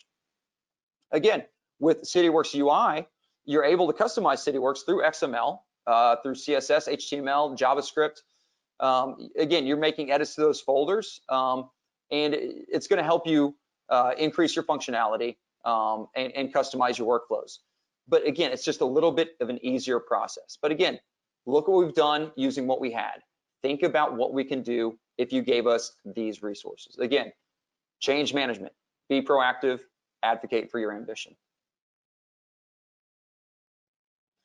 So the rest of my talk is going to establish around numbers 4 and 5 when I talk about exposing and empowering all those users. And that is, that involves initiating workflows from the map, and more specifically, initiating workflows from the inspection template in the map. So creating an activity directly from the map. And the reason I decided to do this was because, quite frankly, when it came to exposing those new users who, again, might be technologically limited from experience and education, again, I tried to set them up for success. I wanted to expose them to the least intimidating module that Cityworks had to offer. And in that, my opinion, that was the inspection template. And in doing so, knowing that you can create an inspection activity from the map, it was a no-brainer for me. And so that's what I advocated as part of this change management process. Instead of getting lost within the user interface and navigating to a bunch of different modules and tables that you didn't necessarily need to, you take the thinking out of it. If they're out in the field, they have the ability to navigate the map to go to exactly where they are. And again, identify on the map the piece of infrastructure, the asset that they're doing maintenance on, and create and kickstarting the workflow process from that portion of the map. And in doing so, you're able to establish and maintain inspection schedules and geographic extent using the inspection template from the map and through the inspection module. You're still able to access your vertical GIS. Our Public Works Department does have a vertical GIS, a series of parent-to-child assets or related tables, depends on how you want to phrase it. As you've seen, it's highly customizable, whether that's using XML or whether that's using the linear or the branch functionality within the observations within the inspection itself. You're still able to include attachments. You can also do a condition assessment, and that can be a qualitative condition assessment or a quantitative condition assessment using the inspection template. And you're also able to make direct edits to GIS. So this is something that was very, very attractive to us when it came for not just for change management and advocating to those end users that, hey, you can do this. Don't be intimidated. Don't be overwhelmed by the technology. It's really, really simple. But condition assessment, arguably the most important part of asset management, so you can advocate to higher administration as well. Hey, this is going to be very easy for the guys to do, for our field crews to do. And it's also going to give you the data that you need in regards to the condition assessment. Again, whether that's qualitative or quantitative in nature, and then you can start to perform true asset management, all from the inspection template. So let's take a closer look. So this is a standard inspection template. Again, we have used XML to strip this down a little bit, but there's a whole lot going on here. I understand that. But what I wanted to emphasize was to higher administration and to the end users is that you can still, even as simple as this template is, you still have access to everything. Your parent asset is identified in green. The related or child asset, is identified in red. You can, again, establish a work cycle or a preventative maintenance or an inspection cycle, as you can see in the yellow boxes. And then you can also include attachments. So if there are pictures to be taken, or if there is a contractor is doing an inspection for you, and they provide you, and they do everything hard copy, and they provide you with a hard copy, it can be scanned and it can be uploaded to the inspection. So again, this is a standard inspection. We didn't customize the observations or the asset configuration or anything like that, but you're able to check a lot of boxes just from the standard inspection template. But a couple of things that we did was we took advantage of the branched or functionality of the inspection template. In this example, it's a retroreflectivity inspection on a stop sign. It's that stop sign there at the intersection of Rio Grande and Ponderosa in the middle of your screen. So we're able to select that asset, and as you can see, we can create that activity from the inspection template. Once that activity is created, again, that branched process, the next question is 100% dependent on the answer from the previous question. So it's almost like a choose your own adventure. And you can see there, the top left-hand corner is the first question, and that determines what the second question is. And as you answer those questions using the branched functionality, they are all recorded for you, and they're not fixed. You can go back and make quick and easy edits to those, to that line of branched questioning. So again, we recorded all this data for the stop sign to make sure it met MTCD minimum standards in regards to retroreflectivity. And you can see that those edits were directly changed the data in GIS. Now, the next example I want to talk about is a qualitative assessment that we done with direct edits to GIS. In this situation, this is for a ramp at the intersection of Rio Grande and Ponderosa. And you might be asking why qualitative? Why aren't we talking about condition in this situation? Well, when it comes to ramps, the Public Works Department isn't necessarily worried about the condition of the ramp. It's not the most important thing to us. The most important thing to us is whether it meets, whether it is an ADA compliant ramp or not. So one of our inspections is for our ramps is an ADA compliant inspection. So we consider that to be a qualitative assessment, and we've set it up to where we're making direct edits to GIS. So we've selected our ramp there in the middle of the screen. We have created our activity, as you can see on the right-hand side of the screen, and there are the attributes for that selected ramp. And again, I want you to notice that the symbology, if it has a red symbology, it is not in ADA compliance. If it is in green symbology, it is in ADA compliance. So again, we've created that activity. And then here is where you establish the relationship at the template level between the observations and the asset configuration. So the observations are the questions that the field crews are answering. And in doing so, you are setting up the asset configuration to be in concert with those observations in order to make direct edits to the GIS. And here we can see the before and after. On the top left-hand corner was the attributes of that selected ramp prior to the inspection. The inspection is completed on the right-hand side. And then the bottom left, it shows you that based on those observations, and because asset configuration was set up accordingly, we are able to make direct edits to the attribute table in GIS as evidenced by that diagram in the lower left-hand corner. And again, as you can see here on the map, those edits were preserved in GIS, and thus the ramp now appears to be green in its symbology on the map, showing that at post-inspection, it is indeed ADA compliant.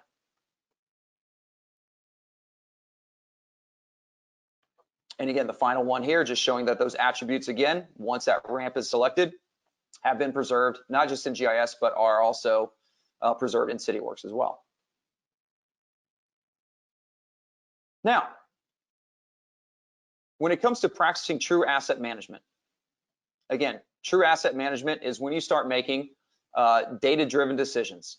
But those data-driven decisions, you have to figure out at the department level, what are you going to base those decisions off of? Are you going to look at geospatial trends? Are you going to talk about the life cycle of an asset? Are there going to be financial parameters that might confine you or define it?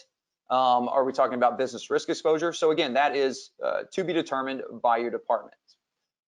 But regardless of what ELA or enterprise license agreement your department has, you're still able to produce or still able to practice rather asset management.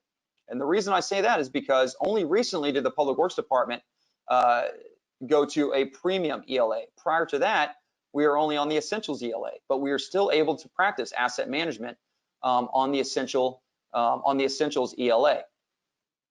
And let me show you how.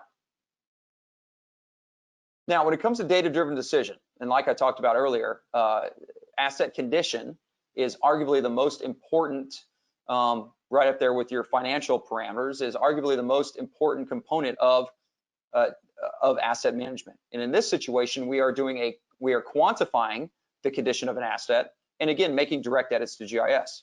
This is part of our handrail inspection program. There's a handrail right there you see in the middle of your screen. We have selected it. And we're going to create our activity from the map.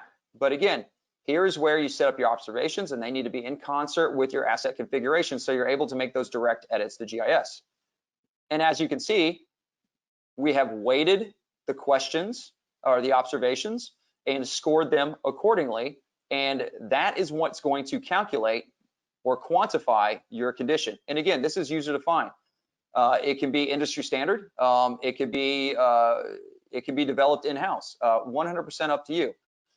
This is how we've gone about evaluating our handrail condition.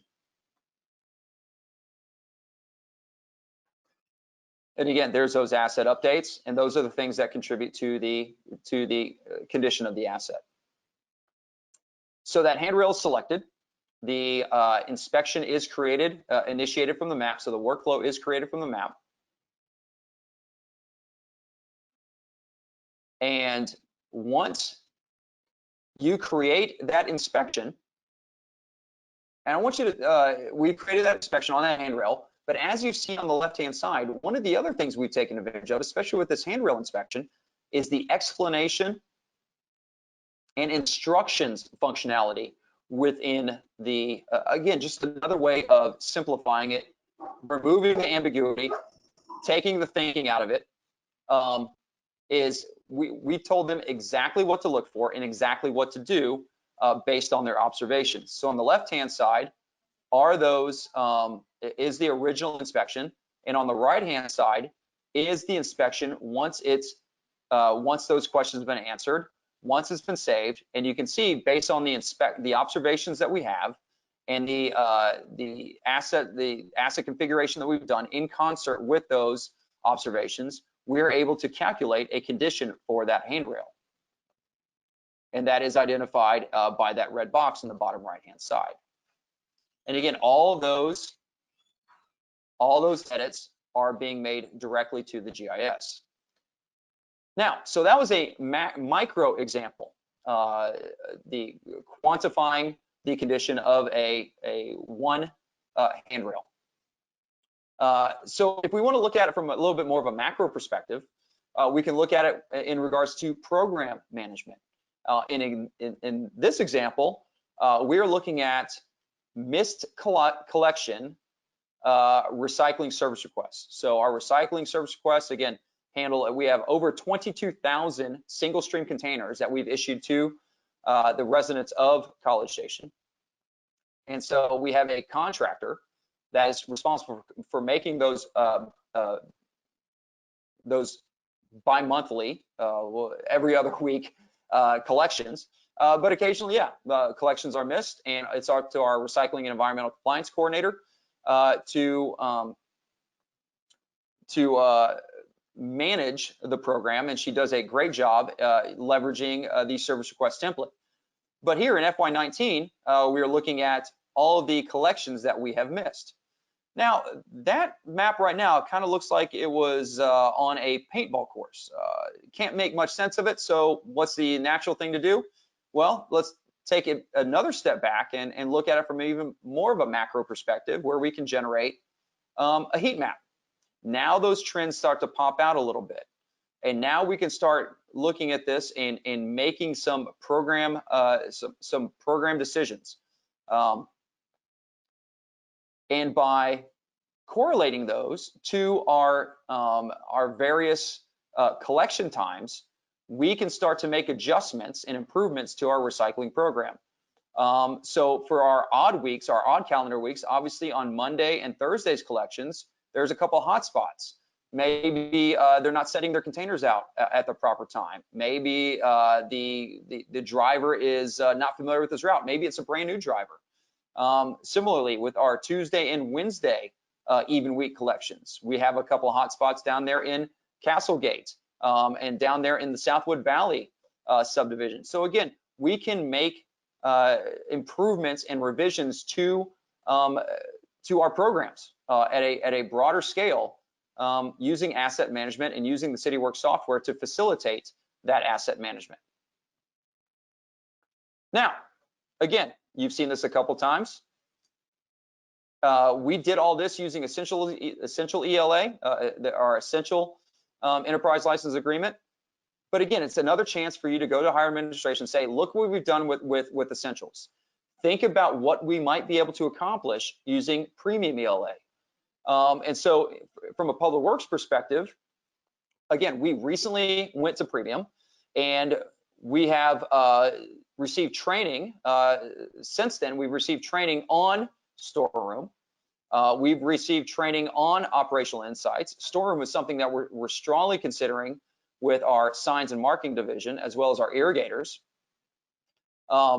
We'd really like to take advantage of Cityworks Analytics, of performance budgeting. And because we just got a brand new camera for our drainage maintenance crews, we'd really like to leverage the CCTV interface functionality.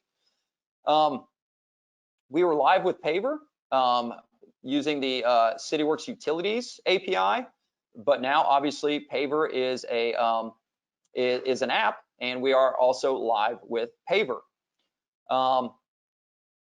And because you're on Premium, you're able to take advantage of all those APIs that exist now and in the future. We've been exposed to C-Click Fix. We've seen a couple demos. We'd really like to take advantage of that integration. And something that we're also looking at very heavily is establishing an API or an integration with Esri's Crowdsource Reporter. Now, I've been talking a long time, but before I wrap up, I'd really like to say thank you to the following people. Obviously, my former bosses over in Public Works, Donald Harmon, Pete Kaler, and Heather Merkel, for entrusting me with making decisions and kind of facilitating change management and making decisions in regards to asset management over the last nearly 12 years. My current boss, Brett Blankner, at IT. Nathan Hicks, the GIS analyst at Parks and Rec, was once my GIS tech in Public Works, and it has done an amazing job at PARD, or at Parks and Rec, building their GIS and their asset management system, Cityworks, from the ground up. Jeffrey Speed is one of the brightest guys I know at Water Services. And then obviously I would be wrong to omit Chris Brack. Chris Brack has been my lifeline for the last nearly 12 years. He's one of the first people that I ever spoke to when I was hired as a GIS tech for the Public Works Department back in September 2008. And somebody I consider at this point to be a friend. Now, with that being said, thank you for your time, everybody. I really appreciate you listening to what I had to say. Thanks, Jeff. That was great. So we're going to take another short break, and then we'll be back with NewEdge Services and Cityworks.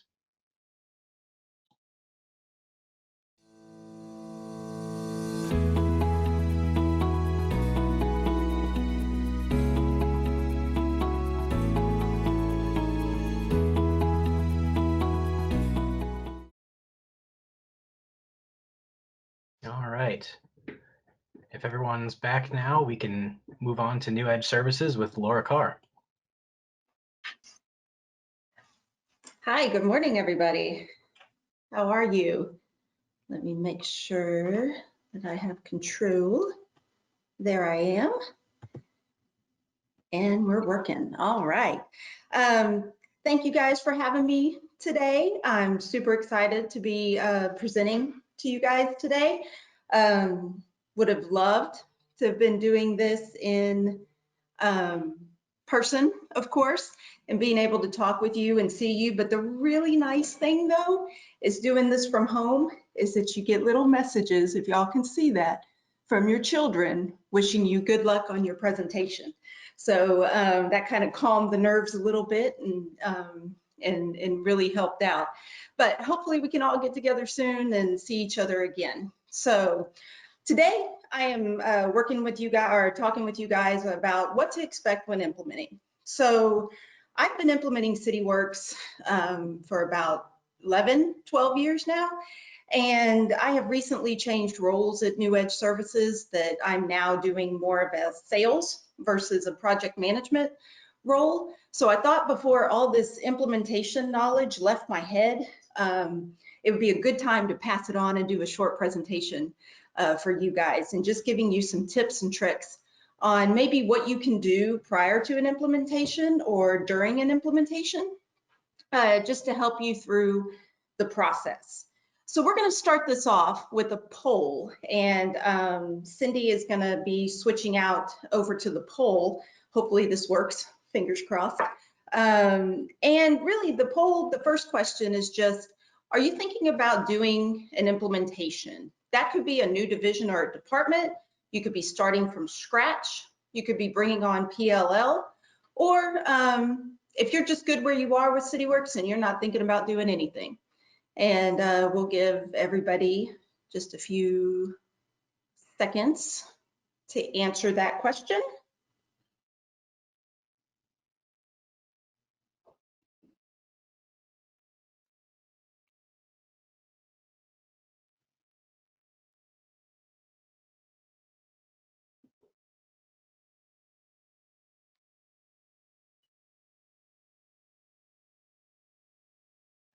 Okay.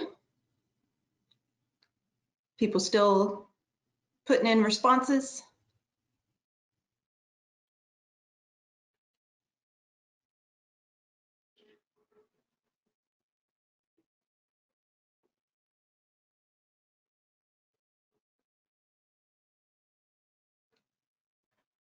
Okay, I think we're good. I'm going to close the poll. Okay, perfect.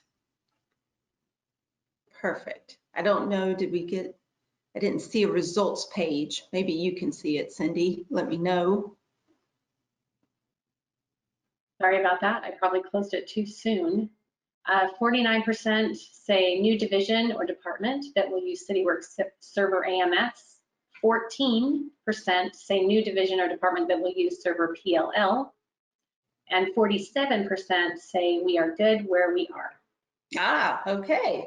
So pretty good. Some of you guys are thinking about doing something new with AMS or PLL. And hopefully today, you know, you got some pretty good information from the presentations previous to mine that you're got some ideas that you may want to implement. And hopefully, as we go through this presentation, some of these things that we're going to talk about can help you kind of think through what you want to do when you get started. So with NewEdge Services, when we start an implementation, we of course do a big kickoff meeting, and we bring in GIS and IT department heads, division heads that we're working with, just to kind of give them an idea of what's going on and how this, this implementation is going to work. And there are three key questions that I always start off with. And sometimes we have answers to these three questions that you're seeing here, and other times I have to really work and pry to get some answers out of the clients for these three questions. And we're going to go through each one, because really these three questions, if you stop and think about them and you really think about each one of these and how it applies to you and your implementation, then you're going to save yourself a lot of not heartache, but you're going to save yourself a lot of questions and things that you could already have figured out prior to starting an implementation. So our first one, why are you implementing Cityworks? Always ask that question. And my typical responses that I usually get are just basically, we don't have anything, we don't like what we have, or my favorite, we need some reports.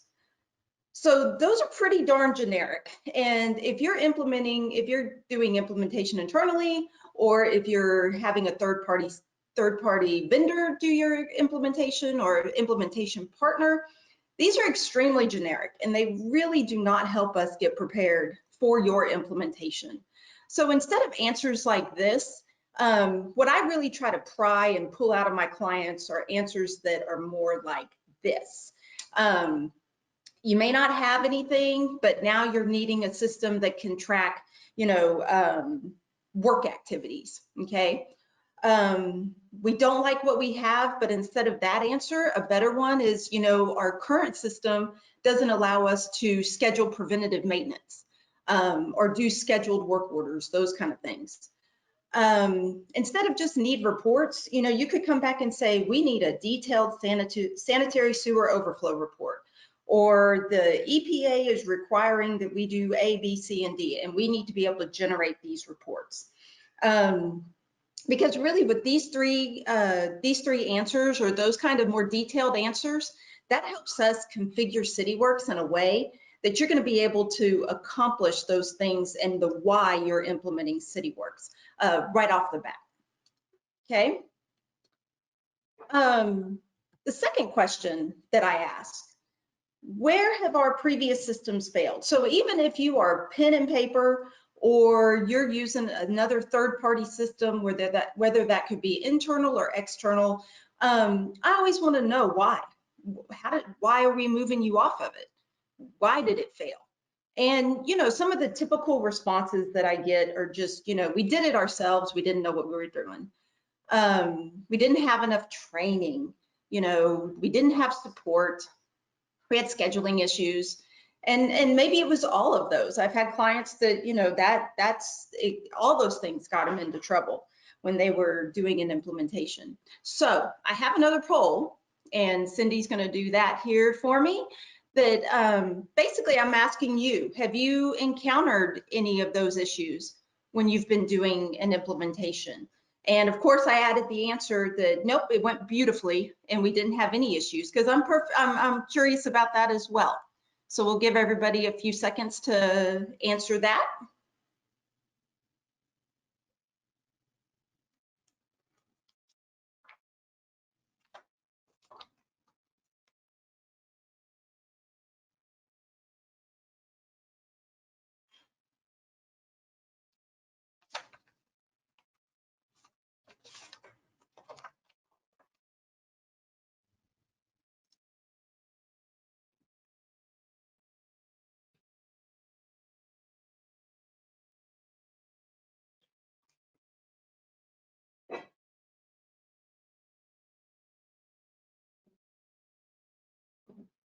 All right, Cindy, think we got it? They're still pouring in. Okay, awesome. 5 more seconds.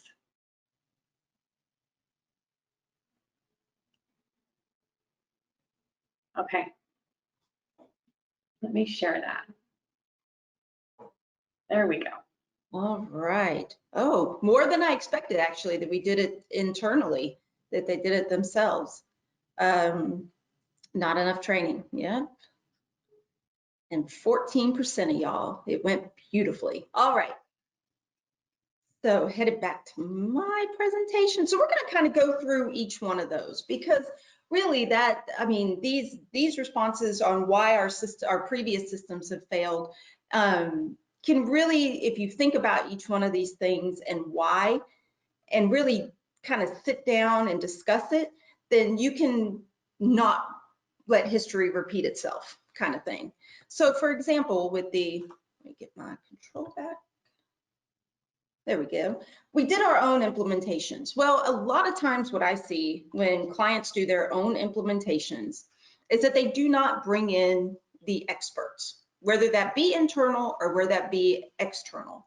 For example, if GIS and IT is slated with installing Cityworks, but they know that they're going to be doing that for water and sewer, and they have one meeting with those guys. and they install Cityworks.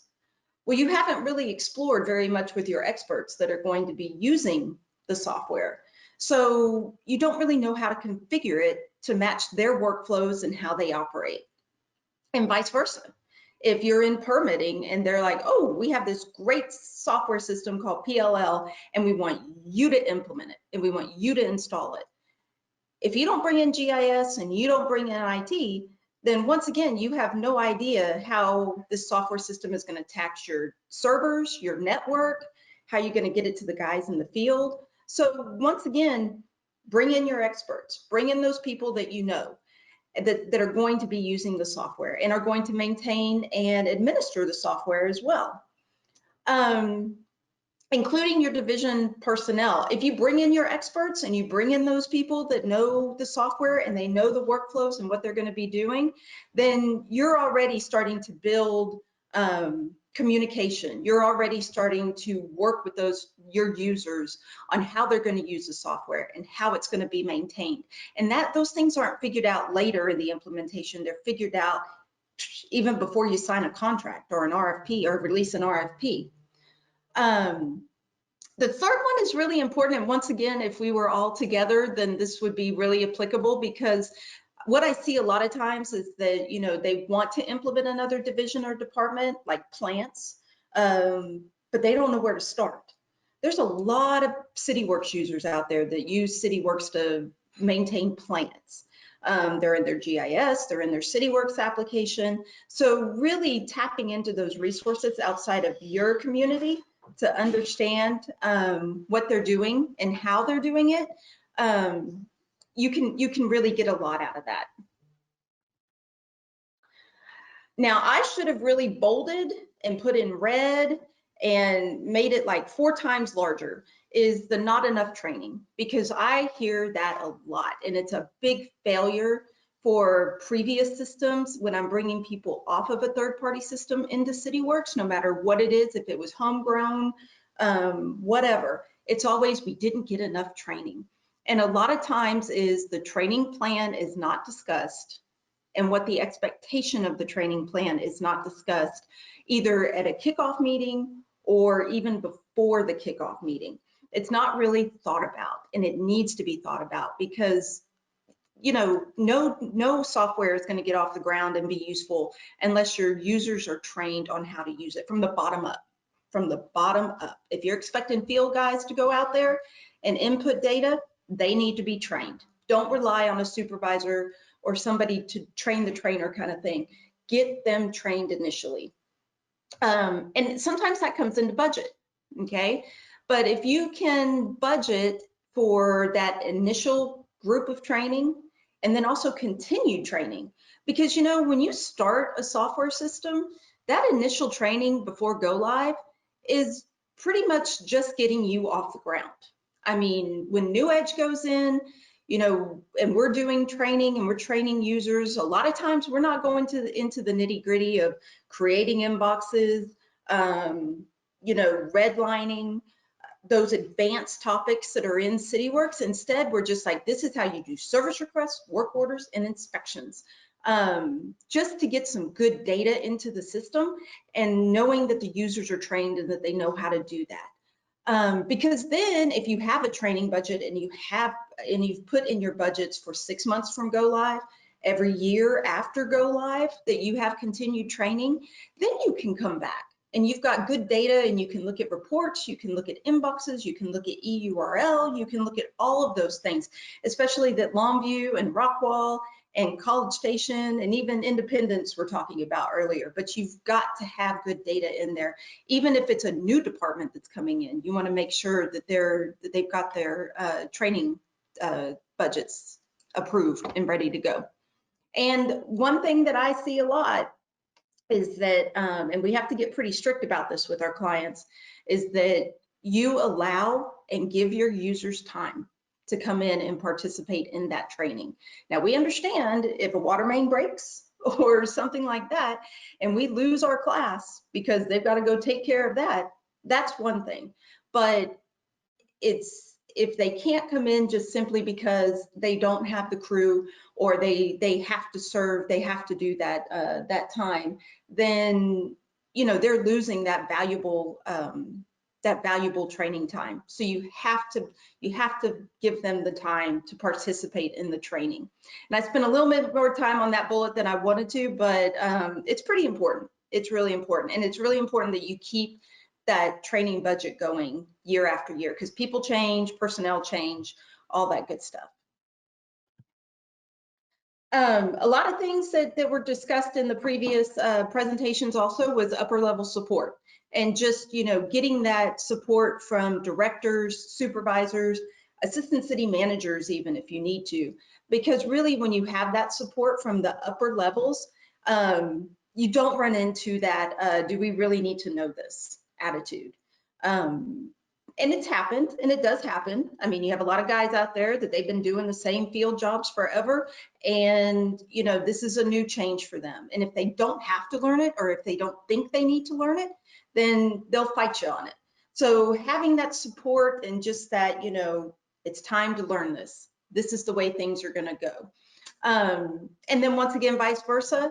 If you include those people from the very beginning, from the discussions at the beginning, and get them involved, then they know that it's going to go this way. It won't be the day of training. It'll be like, we have no idea why we're here. It's like, no, we've been talking about Cityworks for 8 months now, a year now, and this is the direction that the city is going to go. Now, if you address all three of those items, talking about how we're going to implement our training budgets, we've got support. A lot of times I see that scheduling issues and project management issues really occur because those three items are not addressed. But if you start addressing those now, or even before you start your implementation, your tasks are already going to be coordinated. They're already going to be coordinated between departments and divisions. Because you've been talking about it, you've been discussing it. Even your field guys know that it's coming, so it's not a surprise. That's going to facilitate expectations because you've already communicated that to everybody involved. And then the scheduling issues, not enough time for training, that goes out the window because you already know that you're going to train everybody and that they're going to have the time that they need to understand the software.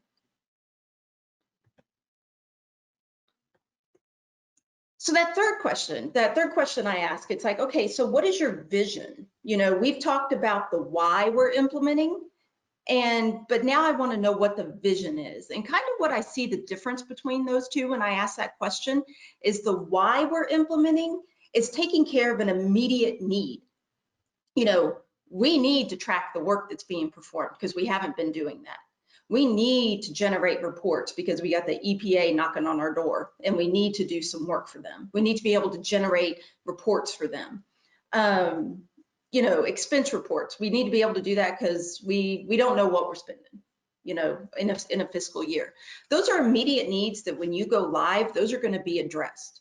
But if you take it a step further and think about your vision, like what I saw from Longview and Rockwall and College Station and all those guys, they talked about the implementation of doing it citywide. They knew that they were going to do integrations with third-party vendors. They had a goal for asset management and using insights for that. So to further budget planning. Now, you may not go live with all that right off the bat or with your first division or department, or even if you bring on another division or department. Water and sewer could be doing great with all that, but now you're bringing on parks. Well, once again, they have to go through that time frame that they get used to the software, and then maybe later you bring them into more of an asset management program. But if you have those goals and you communicate those goals with your implementation team, then you know how to build Cityworks. You don't put yourself in a box that if you're going to bring on another department later, or you're thinking about bringing on PLL later, that you have to go in and rejig the entire software or the entire database to make that work. You already know what the goal is and what the future looks like. So you can kind of be prepared for that, and your implementer can build the software where you can easily bring on those other departments. So really, Whoops, I think I lost control. There, really? Oh, my bad. There we go. So really what to think about, just those 3 simple questions. Those 3 simple questions that if you and your teams just sit down and kind of talk about them before you really get into the nitty gritty of an implementation, you know, if you really think about that, then you sit down and you already have a communication plan. You've already started talking about this with other users and other vendors. You have an implementation plan. You know what's going to go first. You may know what's going to come second and down the road. You may do all of your departments in one go because your current system you're working on is not going to be supported in a year. So you have to move everybody. Or maybe your goal is more, let's bring them on one at a time. So it's a little easier to implement throughout the city. You have a budget plan. It's already there. And once again, if you start talking about these 3 questions with your teams and your users before implementation, you already have the involvement and you already have the support that you need to get this going. So I have one more poll that Cindy's going to do. And basically, it's just if you are one of those that are thinking about bringing on a new department or division, you know, how are you going to do it? You're going to do it, you thinking about doing it internally? You're going to bring in an implementation partner? Or you're going to have Cityworks do it? We'll give y'all a few seconds to answer that.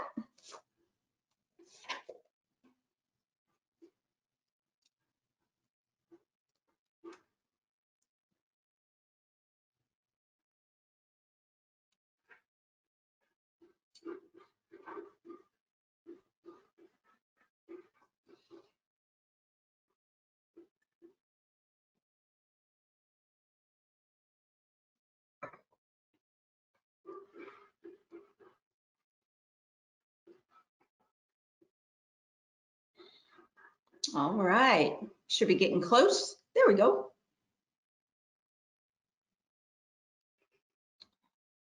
So a lot of you are going to be bringing in an implementation partner. Perfect. Internally, we have a few, and then some you're going to bring in Cityworks. Oh, perfect, perfect, perfect.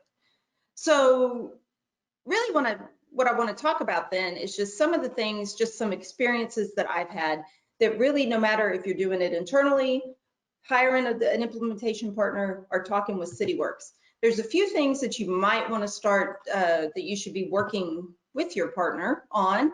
And I don't really want to say that these 4 things derailed a project, but they definitely were some things that through my years of doing implementations, I got better and better at discussing each one of these earlier in the project so that it wouldn't come up at the end and could delay a go live or push the schedule back that we had to buy more stuff or whatnot.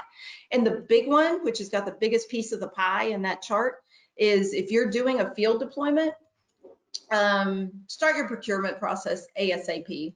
Know how many users you're going to have, know what devices they're going to use, and get them in their hands as soon as possible. I have been in trainings where Monday morning we are handing out iPads to the people that we're training. So not only do these guys that have just been going out and doing their work in the field every day like usual for 20 years, they now have to learn how to use an iPad, VPN into a network, turn on Cityworks, and then learn how to use Cityworks. So, I mean, that is so overwhelming to some of these guys. So if they can get those devices in their hands, figure out how to get on the network, or if it's an external site, how they get to the external site. You know, if you're going to make them use email on that device, let them figure that out. And then when Cityworks training and go live comes around, that's all they're focused on. All they're focused on. Very, very, very important. So, you know, take that into consideration, and it's definitely something to talk about internally and with your implementation partner as well. Because another thing, and it's just, it's ridiculous, and it's not beneficial for anybody if we train them on a laptop or a desktop, and then the next week when coming back for on-site support or when they go live, you put an iPad in their hand. They're just not going to know what to do. training them on the devices that the person is going to use is very, very important. It just gets them comfortable before go live. GIS data. So a big one with GIS data, generally everybody's pretty good with water, sewer, streets, addresses, that kind of thing. But when we start getting into the related assets, such as plants, traffic signs, buildings for facilities maintenance, a lot of times our clients don't have that in their GIS systems. So we work through with them what those related assets look like, what they should look like. But if you know that you're going to do traffic and you want your signs on a pole as related assets, the sooner you can start building that in your GIS or communicating that to your implementation partner, the better off you're going to be. Because another thing that's not very useful in a training is showing users how to do it one way, and you're like, well, it's going to be different in the GIS next week, so when we come back, we'll show you a different way to do it. That's just another thing that your users are just going to get frustrated, and they're not going to do the best job of getting that data in as they should be. Support is actually the purple piece of the pie, and you know, we've already talked about that. The support, the more support you get, the less and less you're just going to have of that, you know, do I really need to learn this? Do I really need to know this? I don't care mentality. The less people you can have falling asleep in your training because they don't care, the better off you're going to be. And then the last one, resources and staff. That's our green piece right here. So it's a lot of times that we're starting to talk a lot with our clients just about, you know, what do client resources look like during an implementation? Well, we're going to require a lot out of you when we come in initially for a kickoff meeting, or your implementation team should be expecting a lot of the division or the departments or the users when you get started and at the end. That's going to be a very high resource level on the client side. You know, that, and your clients could be your parks department, they could be your water and sewer department, but you're going to require a lot of them at the beginning and at the end. And then, and you want to make sure that they know that. So once again, they have time to attend training. They're scheduled that everybody's involved in kickoff meetings and that kind of thing. During the configuration time periods and workflow assessments and those kind of things, the resource goes down a little bit. And then of course, when it's just your implementation partner putting in employees, materials, equipment, you know, that's very, very little time that we will need from your users. But, you know, just having those client resources ready to go is very important. Like, for example, parks. You know, a lot of times parks doesn't like to do implementations during the summer, during the spring, the summer, and the fall, because they're mowing all the time and they're prepping ball fields constantly. So it's a bad time for them. So winter is a good time for a parks go live. So, you know, just kind of keep that in mind. So our Cityworks, I mean, this is just our NewEdge implementation strategy, and really, truly, it hasn't changed much in the 12 years that we've been doing, that NewEdge has been doing implementations. We've tweaked it a little bit, especially when PLL came on board, that we had to do more reviews, more meetings with our clients to understand workflows and that kind of thing. But really, all in all, this strategy has not changed. Because we get a lot of those 3 questions that I talked about out of our clients at the kickoff meeting. And if you do that even prior to the kickoff meeting, then as you go through your implementation strategy to go live, you're going to have less and less issues, because these are things that you've already thought about, and you're not going to hit them when you get to training and support and you're handing out iPads. So really, this was my last slide. This was kind of my just my summary, you know, just really kind of, hopefully this helped, just some strategies and things to think about, whether you're bringing on that full new public works department or you're simply bringing on code enforcement. These apply to across the board to anything. And with that, I'll take some questions if you have any. Oh, I didn't advance that. That was me, sorry. Technical issues here. Let's see, let's get a couple of questions. I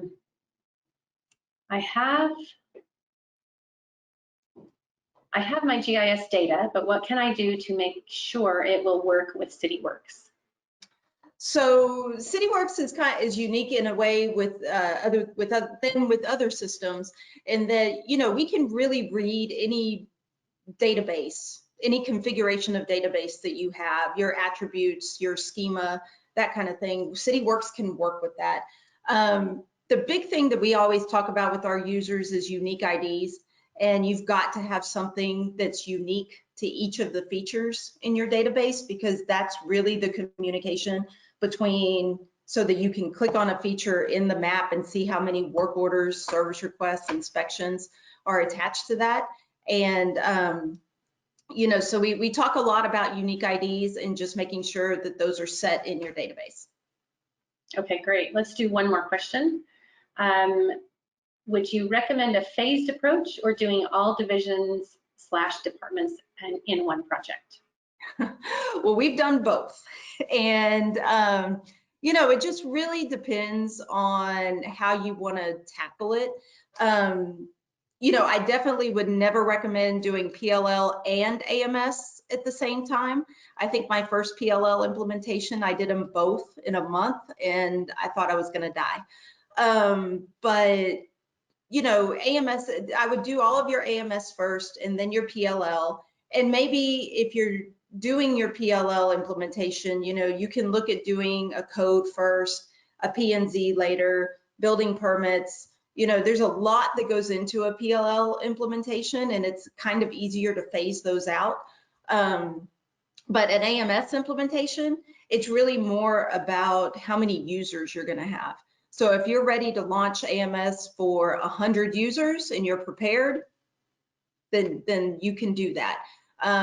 If you think that that could be too taxing and you want to see how it goes, then maybe just do water and sewer, and then bring on their plants later, and then bring on streets. So really, I mean, the recommendation is really based more on what the city's expectations, and once again, what that vision is for them.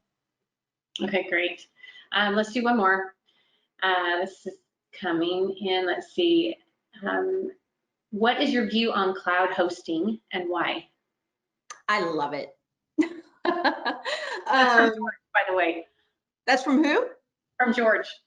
Okay, I love it. Well, and NewEdge is, we host some of our Cityworks clients. And I think really it takes a lot of the unknown out of an implementation, especially when it's sitting on our cloud servers, because we know we can get in them at any time. We know if the client needs to do upgrades or needs to do any work on Cityworks, that, you know, it's not gonna, we're doing it at times that it's not going to cause problems within the city. We try to do it on off hours.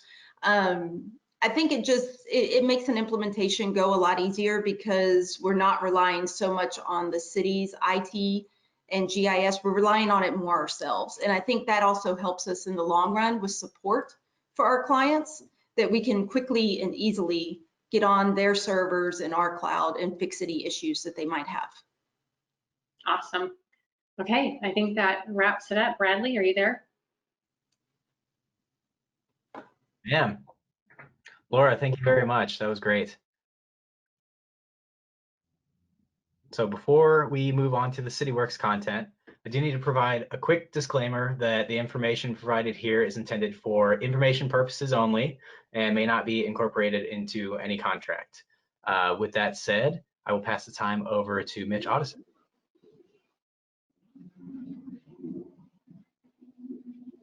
Thanks, Bradley. Appreciate that. And let's advance the slide here. So my name's Mitch. I'm a subject matter expert here at Cityworks. I do a lot of product management and specifically Respond. Our Respond application is one of the areas that I cover.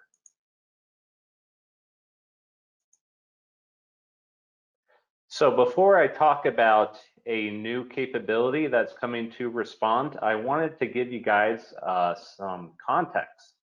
For a while now, there's been this page that's existed in Office that you're able to add to your site menus named the entity lookup or the asset lookup page. And what it does is it allows you to either create or search against a entity identifier and then look up work history against that specific asset, or create a work order or inspection. And I just wanted to talk a little bit about what this entity identifier is. Typically in Cityworks, we distinguish an asset from all other assets in the GIS using its entity type and entity UID. An entity type you can think of being as like the specific feature class or layer in a geodatabase.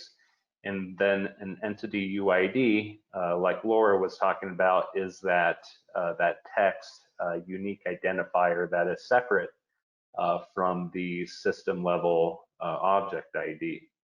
So that's typically how assets are identified in Cityworks, but there's also this other way called an entity identifier, which is a unique text value that is unique no matter what entity type it is. You know, with the entity type and entity UID method, you can have an entity type of hydrant and an entity type of water main, and two assets within those two different entity types can have the same entity UID, and it's fine because they're in different entity types.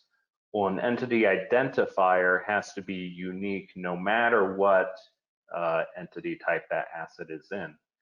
So this page, this asset lookup page, allows you to create and search against entity identifiers. A common example we see is like the VIN of a vehicle if you're using Cityworks for fleet management, because that VIN is going to be unique for that vehicle, you know, no matter the manufacturer or whatever else it could be classified as.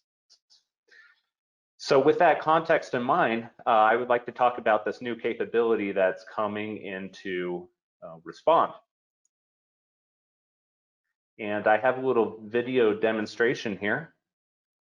I'm going to go ahead and play this video. So this is an Android tablet, and we're in the asset details page of Respond. And there's this option here to pull up a find assets modal. And there's this lookup tab where you're able to look up an asset using an entity identifier. And then we added a barcoding capability to that modal, where you can scan a barcode that contains an entity identifier. Once it does a successful barcode read, it's going to search using that entity identifier and find the corresponding asset.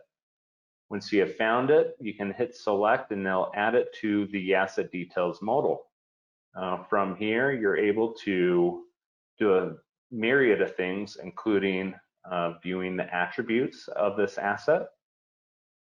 So here's what the asset details modal looks like. You can scroll down and view a picture, view the costs and man hours associated to that asset, and you can even edit attributes from this modal. So we're just going to go down and hit save and have that attribute saved. So the aim of this capability is just to provide the end user an easy way to identify an asset. You can do it through the map, through the split map and Respond, or you can do it through this find assets modal using that lookup capability. And what this allows the user to do is to easily identify that asset, allow them to pull up the attributes or create actionable work activities against that asset, such as a work order or inspection. So that's it. This is coming soon to Respond. And at this point, I would like to turn the time over to Brent Wilson, who is our Vice President over Sales. Thanks, Mitch. So I'm the only thing standing between you and lunch, and so I'm going to go ahead and get started real quickly, and we'll wrap up this summit at the very end with a few more Q&As possibly, and then let everybody head out with the rest of their day. But what I have been tasked with showing is a little bit of our product strategy and where we're going with Cityworks. As you know, Bradley already said, this is under our safe harbor statement. So things can change. It doesn't mean that it's definitely going this way, but this is kind of where we look to be going. And before I get into it too far, I want to explain our product strategy from a standpoint of overview of how we look at moving our product pipeline through the phases. So first of all, you have to understand our company culture. We're Esri, GIS, Trimble, being owned by Trimble. We look to at that as our culture and look to be able to provide products in that light. And then that of course looks at our vision, or it basically guides our vision for our enterprise asset management and permitting, or our GIS centric platform. How are we going to deploy these things? What is the vision of these two, the asset management and permitting products, and how will we bring new products to the table? Of course, then that gets into, okay, what are these products going to be? Well, as you may know, we've really been focused on targeting apps like Storeroom, the style that's going to be overarching all of our HTML5 apps, our Pavement, and some of the apps like that. And so what you're going to see is as we go through this for the next few minutes, there's a lot more apps that are coming out that will break apart. I love the slide that Round Rock gave of the camel with like way too much stuff on his back. I guess that was a camel underneath all that stuff. But Office, we've been slowly and methodically busting out pieces of what was traditionally known as Office and all the tools that went with it, and we've been making these apps. And of course, all the web services and APIs have to be underlying under all of them as well. And then of course, we also look at the market. What is the market doing? We get RFPs all the time, and if we find something that keeps coming up that we don't do and the market is asking for it, then those are also factors that that play into this as we go through. So let's look at the pipeline. So right now, our release pipeline, so there's actually a few phases of our pipeline. In development, coming soon. You've heard people talk about coming soon. I think that's something Mitch said a while ago. And then so we have coming soon, then we have in development, then we have future. So in development right now, we have a lot of different things, from PACP 7 updates to extensibility in the HTML5 apps, where you can actually start designing your own stuff, kind of like the XML, where you start building out your own your own little widgets within the application. So there's extensibility there. We're looking at case data field population and asset curves, and we're going to talk about some of these throughout. But then also like indoors and including a z-level coordinate. So right now everything is XY, but if we put that z-level coordinate, then we can start really extrapolating 3D maps and those types of things. And so this is all in development right now within Cityworks. In design, things that have not been put into development yet, but we're looking at it, of course, is 3D. But in order to get that 3D visualization and map viewer, we had to have this base of Z coordinate values. And because Cityworks is so integrated with the Esri product, that's a large undertaking just to add those Z coordinates all throughout our product. And so, there's some things that are in design that you're going to see that we're going to talk a little bit about. But as you can see, like an Elm add-on. Right now, Elm, equipment, labor, and material, is just a a piece of Office, and then in Respond, it actually pulls into that Office page, and you see it in Respond. We're going to actually have an add-on that will be something that we can then move around from app to app. And so if we find another app that maybe Elm would be useful in, then at that point in time, we could then attach it to that, because it's going to be a standalone app that is called upon, you know. And so those are some of the things that are in design. Of course, like we talked about, there's market analysis that we do on a regular basis that we're looking at. It's definitely further and future down the line, but these are some of the things. And then, of course, you know, we're evaluating some different people's interest on asset life cost management and unified workflow management throughout the products. So, so now let's just take one of those items, like the ArcGIS Indoors. This is a product that is coming pretty soon, and we've tied it into Indoors. And as long as you have, you know, Esri's Indoors, you could actually have the Esri Indoor application, select a floor, create a work activity on an individual room inside of a building, and maybe it's to clean that room, and then it would create a cleaning work order within Cityworks. And so as you can see, like over here, there's a carpet cleaning on this one room right here that was done inside of Esri's app and created a work order inside of Cityworks. So Esri and Cityworks has been working very closely at this, and we've been working with their teams there. And you know, this is something that's, you know, coming out before too long. It's on the coming soon path. So we talked about released, coming soon, and development and future. And so I'm going to talk about public access first. So this is our PLL public access application. In public access 5 that was released, these are some of the enhancements that we added, like guest access or UI customization support. Coming soon, you see there's a wide array of things that are coming soon, like waive fees visibility, or exposing checklist, and those types of things. In development, you can see some of the case comments and additional payment engine, you know, items. And then we have some futuristic stuff that may come out, you know, at a later time. We're looking at some of these things. And there's probably a lot more that could still come out, but here is a payment engine item. And so basically you would go in, you would, you know, create in the background in the admin part what you wanted to see. And in this case, Express Bill Pay comes out as a payment engine. And so you could kind of go in and define your payment engines. Another thing you could do is, like we talked about, those waive fees.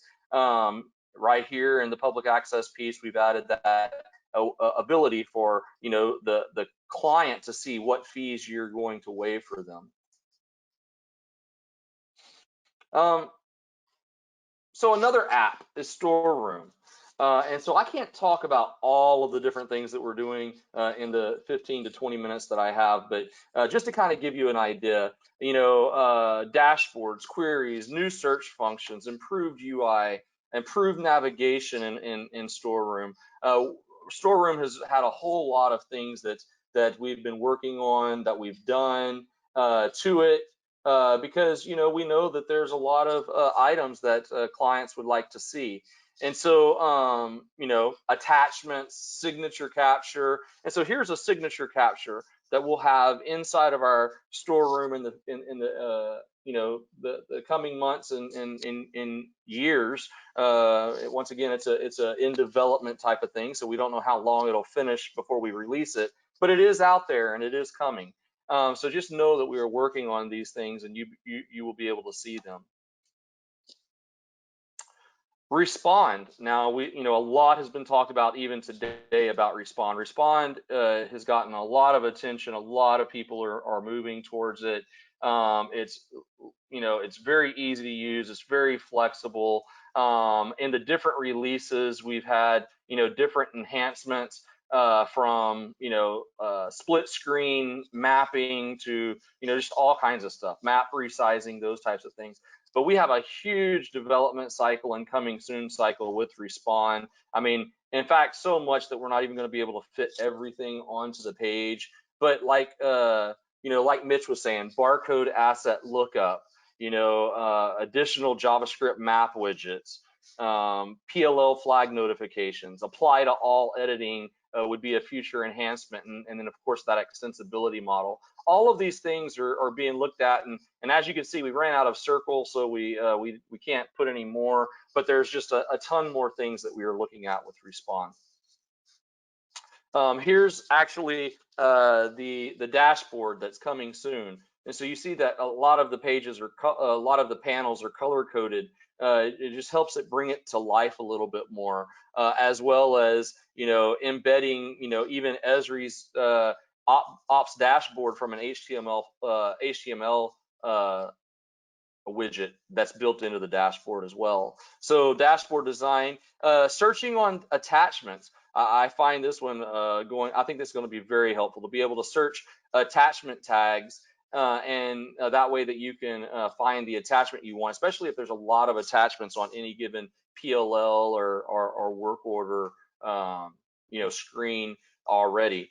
Being able to have case data fields from the GIS, so data from the GIS applied to case data fields. And this is something that actually we're looking to do with AMS in the future as well. But this is one of those things that will be coming before the AMS side of it, or the asset lookup, like Mitch just showed with the application, read a barcode, grab your HTML5 and or your hydrant in the HTML5 Respond app, and now I have that lookup right there in front of me. I know that some of the folks were talking about asset management, and hey, you can start with asset management anywhere, but if you really want to get into going further into asset management, you have your operational insights tool that we have, and that'll help you with your consequence of failure and your probability of failure and your business risk exposure, and be able to give you actual conditions of those and scores from our operational insights application. And so, but we're also building in asset curves, and then being able to write those curves to the GIS, dashboard queries, maintenance scheduling. All of this is kind of also being put into the operational insights piece of the house, and that will then in turn tie into our OpEx for long-term future things that we're exploring right now. OpEx is going to be something that will bring operational insights, budgeting tool, contracts, and project management all into one OpEx environment to be able to better manage your organization.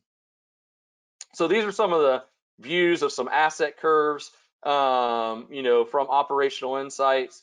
I know, it doesn't really explain all of it, and I don't have time to get into all of it right now, but this will be some things that you'll be able to see, and you'll be able to see if an asset is moving on a slow curve, then you can see that maybe you have a lot longer lifespan than if if it's a faster curve from the model.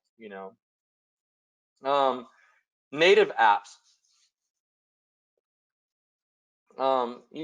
Many of you use our native apps, our iOS and Android application, but we've been making large enhancements to our native apps from 8.1 to 8.2, and then on to 9, which will be coming in the future.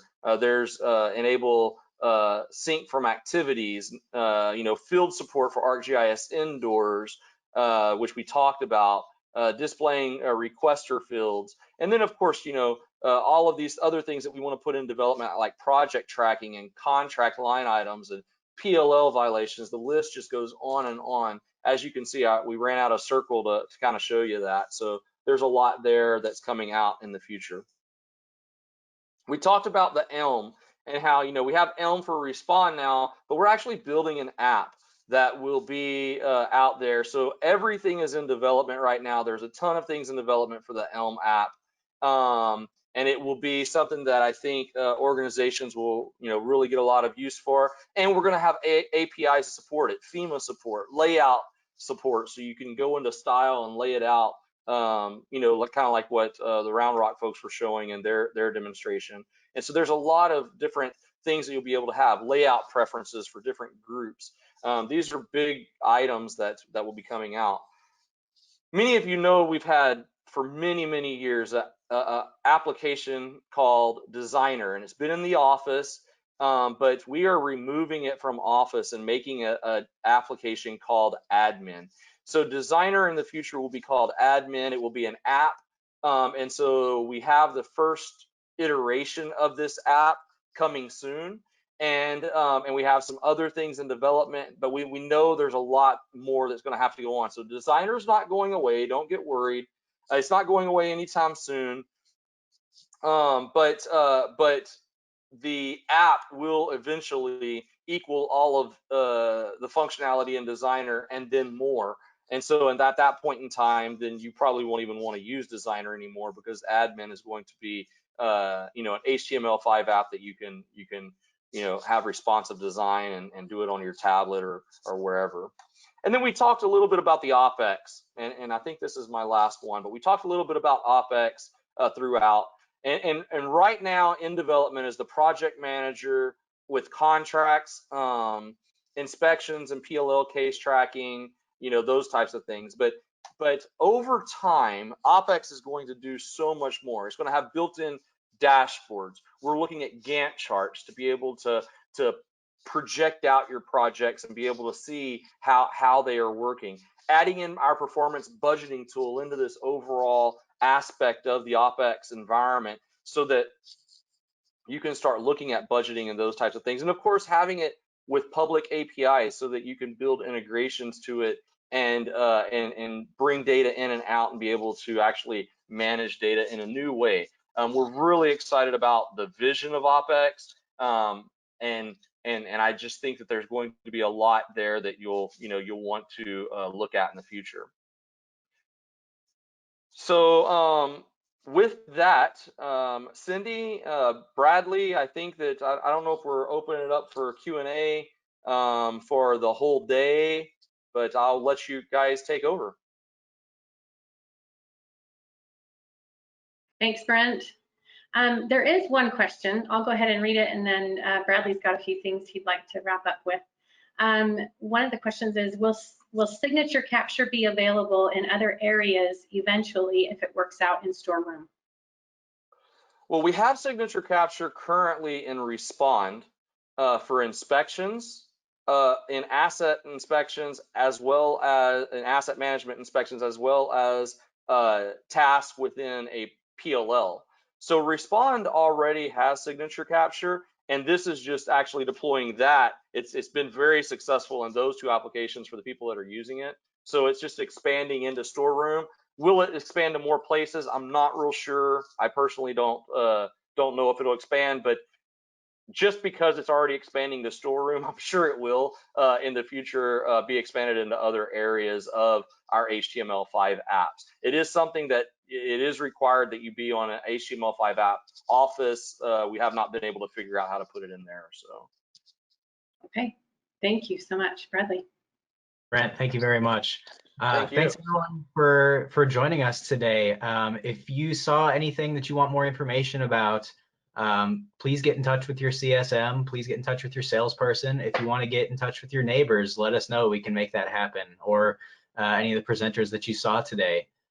So thanks again for joining us, and I'll let Cindy wrap it up. Thanks, Bradley. Thanks for joining us, our first ever virtual user summit for the South Central region. This recording will be available for viewing in the next week, so keep an eye out for that email. It might be sooner. Be sure to take the survey as you exit the webinar in the pop-up window. This allows you to provide feedback and ask additional questions. And thank you again. Thanks for joining. Hope you have a wonderful rest of your day. Stay safe and well.